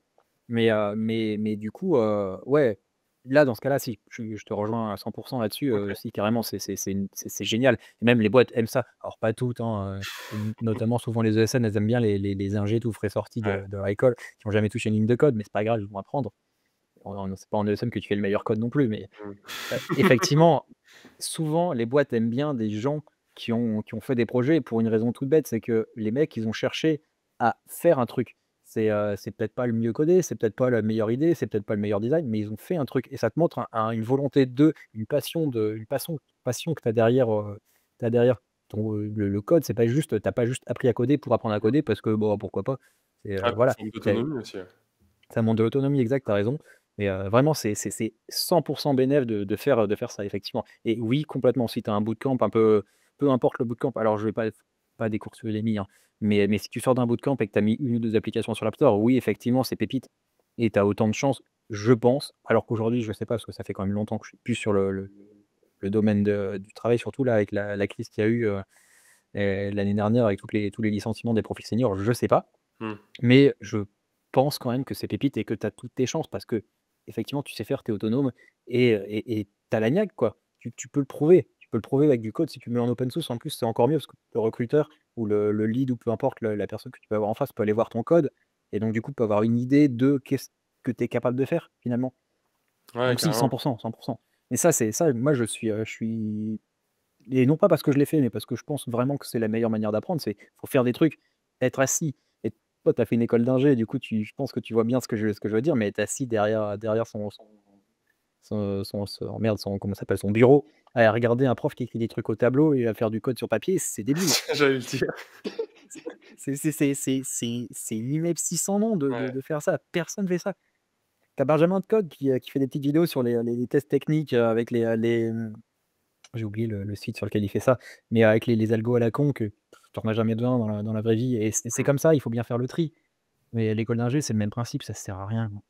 Heu, quand j'ai quand j'avais, du coup le truc pour chez Leroy Merlin, j'avais dû faire un coding game, Ouais. 24 mon score. C'était nul, je m'étais rattrapé par les questions, par le Une QCM, plateforme de mais recrutement qui teste ton niveau, c'est ça? ouais, c'est ça, c'est juste, c'était juste pour filtrer un peu les Hmm. candidats et j'avais envoyé un truc, c'était de l'algo, hein, c'était des trucs d'arbres, de tri, enfin des placements, comment ça s'appelle? Binary, Ouais, je bah, sais tous même les pas. algos de tri, Voilà, tous binaires à ces trucs, bulles, et cetera, ouais. Mmh. c'est ça, tous ces trucs, je ne sais pas faire ça. Je ne comprends pas. Je suis pas bon en algo, hein. Je Ouais. connais mon algo pour faire ce que j'ai à faire au quotidien, mais l'algo vraiment, l'algo de data, je sais pas, je sais pas. J'ai même pas envie d'apprendre. Bah, c'est Mais vrai en que tout cas, concret, ça sert pas à grand chose. ah c'est ça, c'est pas concret, ça revient au Mmh. même que d'apprendre CoreML ou ARKit, si tu fais pas de trucs là-dedans, ça sert à rien.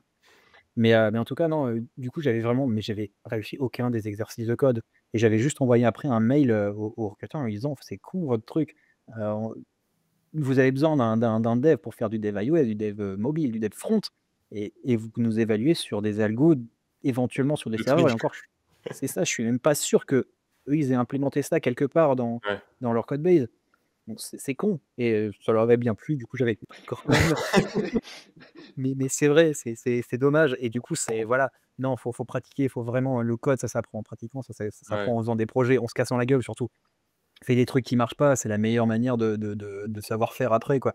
Si tu te prends, ton code qui crache en prod, c'est jamais bien, mais tu peux être sûr que tu refais jamais la même erreur après. Mmh. C'est voilà, je dis pas qu'il faut faire cracher son code en prod, mais mais c'est formateur. C'est Ouais, formateur et les carrément. erreurs, c'est voilà, une erreur, c'est jamais mauvais, c'est juste de l'apprentissage. Ça fait très pompeux de dire ça, mais c'est vrai, tu apprends en faisant des erreurs, c'est tout. Un enfant, il apprend à marcher en tombant. Ouais, C'est voilà. totalement. Non, Dernière clairement, petite question, avant qu'on clôture sur cet épisode. yes.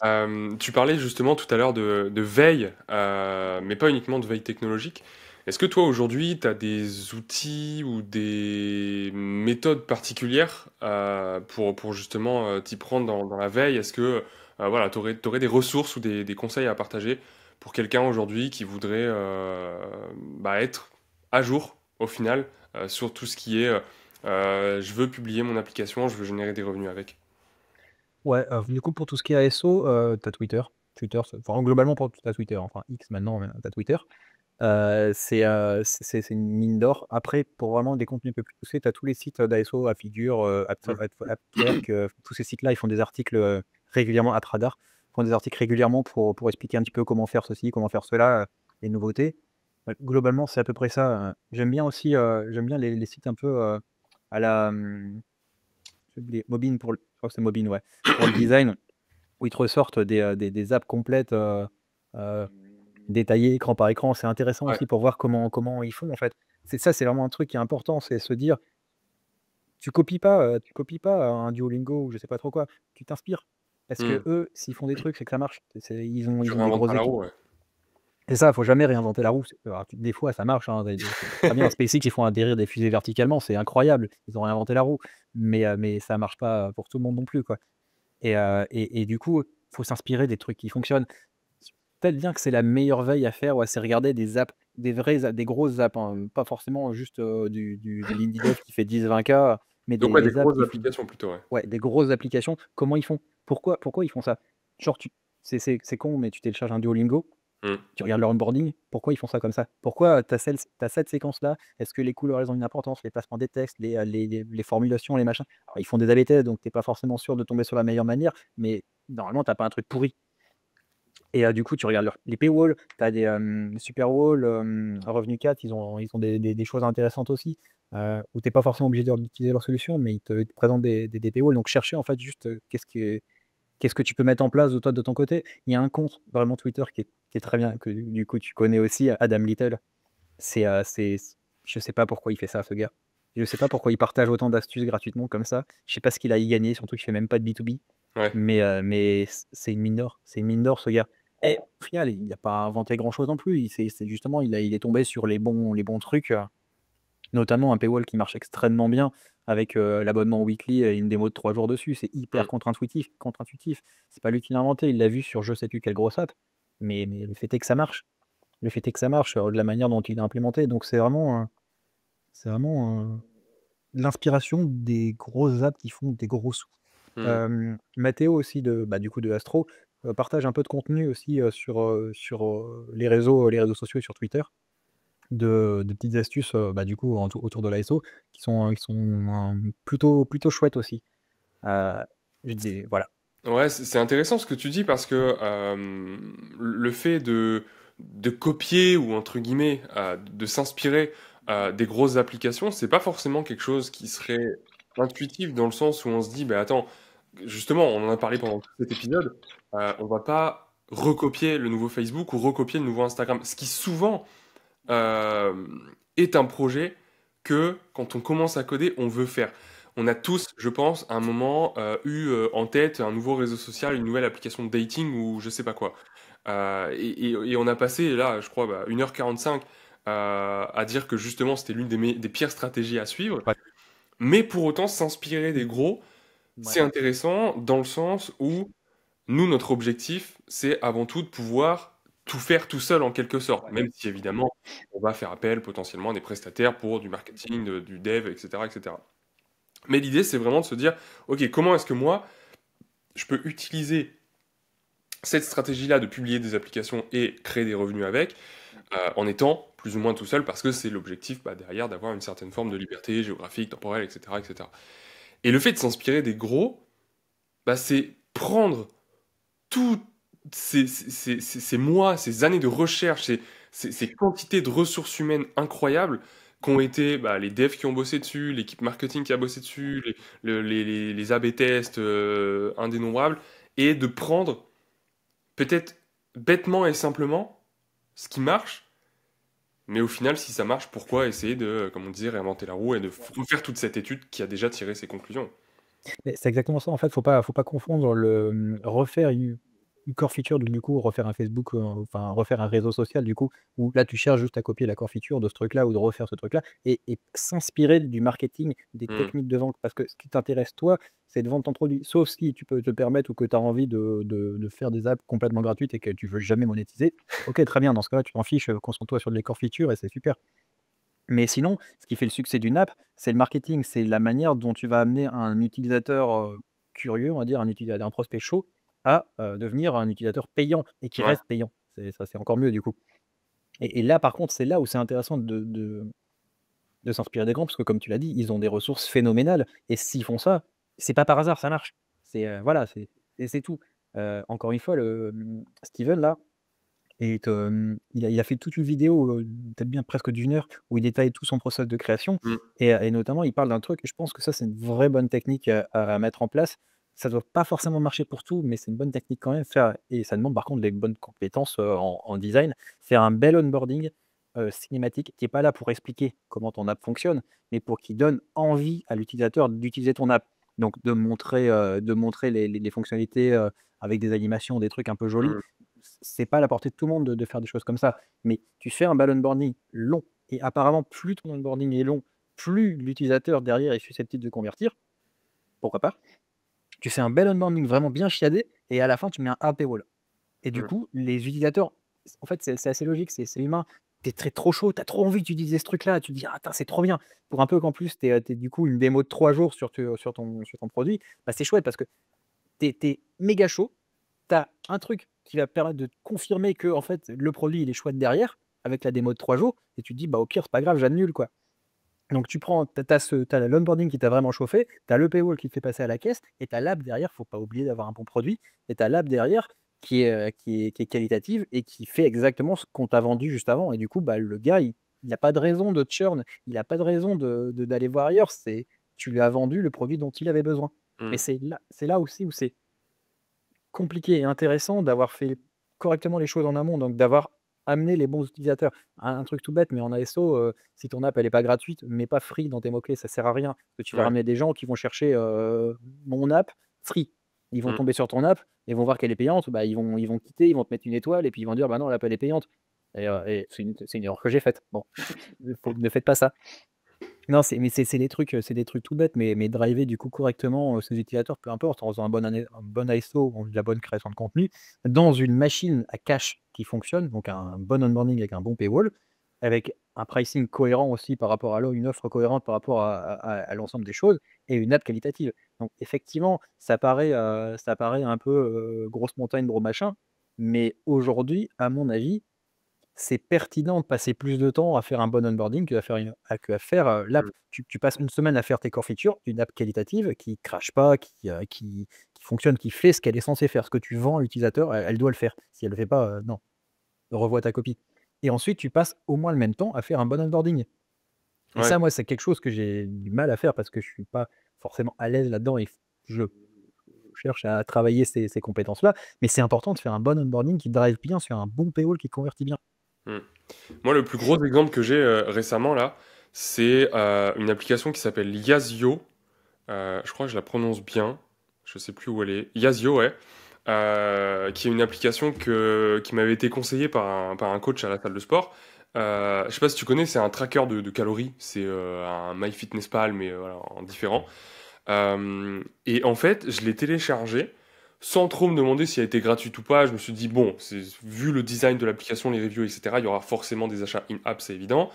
Et en fait, l'application commence par un onboarding qui peut-être a bien duré entre 3 et 5 minutes, où il te pose des questions sur tes objectifs, sur qu'est-ce que tu manges actuellement, pourquoi tu as ces objectifs. Tu vois, c'est pas juste, ok, est-ce que tu veux perdre du poids, prendre du muscle, être plus taillé pour le summer body. Pourquoi tu veux ça? Quelles sont tes habitudes? Qu'est-ce que tu fais mal? Qu'est-ce que tu fais bien? Qu'est-ce que tu pourrais faire mieux? Etc. etc. Et après, tu as la petite animation toute bête du on est en train de vous cuisiner un plan sur mesure. Et là, il te sort le truc à, je sais plus, genre ça doit être 20 balles par an ou 3 balles par semaine ou par mois, je sais plus. C'était peut-être un peu plus quand même, peut-être 10 balles par mois. Et tu dis, ok, en fait, pour Bah, un why plan not? personnalisé, si c'est Ouais. c'est le truc pour moi, 10 € Ouais. par mois, c'est bon, j'y Mais vais. ça, dans la santé, dans le fitness, c'est un truc, mais je crois qu'il en Ouais, parle aussi le Steven. Mais effectivement, enfin, même si tu fais rien de ces données-là, même si tu t'en sers jamais, tu donnes l'impression à l'utilisateur de lui ouais, faire un produit personnalisé dont il fit pour lui. Tu es plus un utilisateur, anodin dans une masse énorme de gens. Tu es mm, juste: «J'ai une app pour toi». Et ça, c'est vrai que c'est chouette. C'est très, très, très chouette de faire ça. Ça marche bien dans le fitness, ça marche moins bien dans les utilitaires et les choses comme ça. ouais, pour Manque de appuyer bol, le je fais code pas de générateur, fitness. ouais. Non, ça dans le j bah, mon dada, alors pourquoi je sais pas, mais j'aime bien faire des utilitaires. Donc du coup, je peux pas appliquer ces trucs-là. Ouais.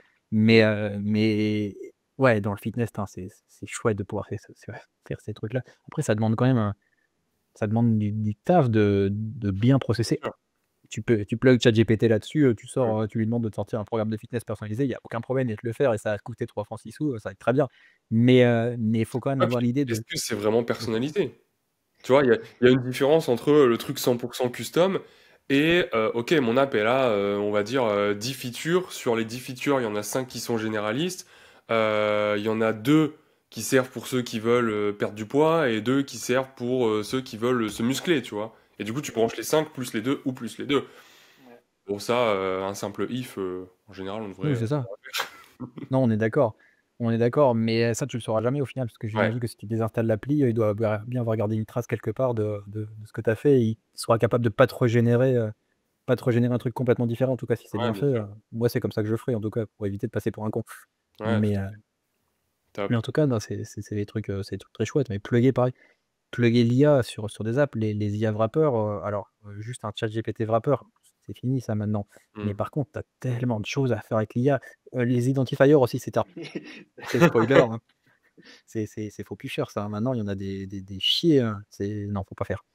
Pour Mais tu expliquer, as plein de trucs, c'est quoi. tout ce qui, enfin, les identifiers?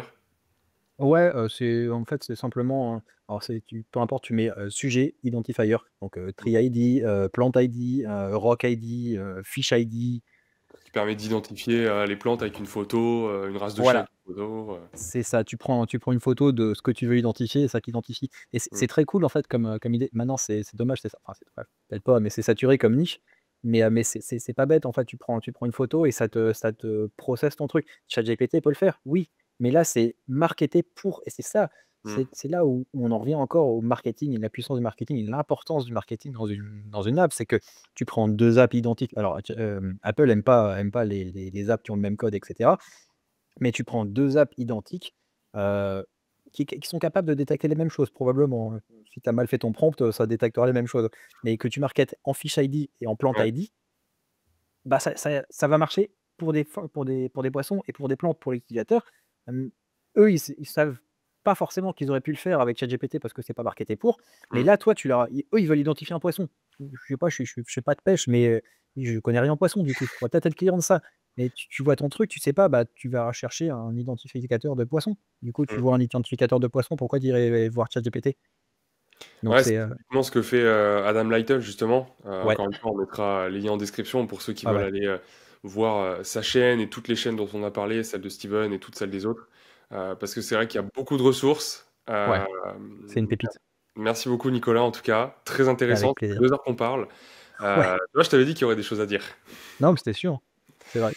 Top, merci beaucoup Nicolas. Juste dernier mot, où est-ce qu'on peut te retrouver si tu veux qu'on prenne contact avec toi, si tu as envie de parler avec les gens qui auront écouté ce podcast, qu'est-ce que tu veux qu'on mette dans la description? Bah, on peut mettre mon Instagram, c'est @nicolas.bachur. Oui, enfin, on mettra les liens, mais du coup, mon Instagram, Twitter, Threads, Blue, TikTok. TikTok, cette année, j'essaye de faire de la création de contenu, du Ouais, c'est concours, ton du coup, objectif cette année. Ouais. ouais, c'est vraiment dur. Du coup, même Top. si j'ai fait de la vidéo, auparavant, ça n'a rien à voir, hein. Faire un film institutionnel ou faire une vidéo courte de C'est pas la quelques même secondes chose. qui non, c'est vraiment chaud. Mais, Super. du coup, ouais, Eh ben, pas écoute, on TikTok, mettra du tout coup, ça dans la description, donc n'hésitez pas à aller checker. carrément. Nicolas, si ce podcast vous a apporté de la valeur, je pense que c'est le cas, si vous êtes resté jusqu'au bout, donc n'hésitez pas à aller regarder tout ça et tout ce qu'on vous a mis dans la description. En tout cas, Nicolas, merci beaucoup pour ton temps, ravi d'avoir échangé, et puis je pense que ça va aider beaucoup de personnes qui auront écouté cet épisode. N'hésitez pas aussi à poser toutes vos questions dans les commentaires, et que Ouais. ce soit moi ou Nico, on y répondra le plus vite possible. Ouais, avec plaisir, carrément. Puis, bah, si vous avez des questions autres, bah, mes DM sont ouverts. Je Ça réponds peut-être pas marche. forcément tout de suite, mais en tout cas, pas de problème. Top. Merci Nico.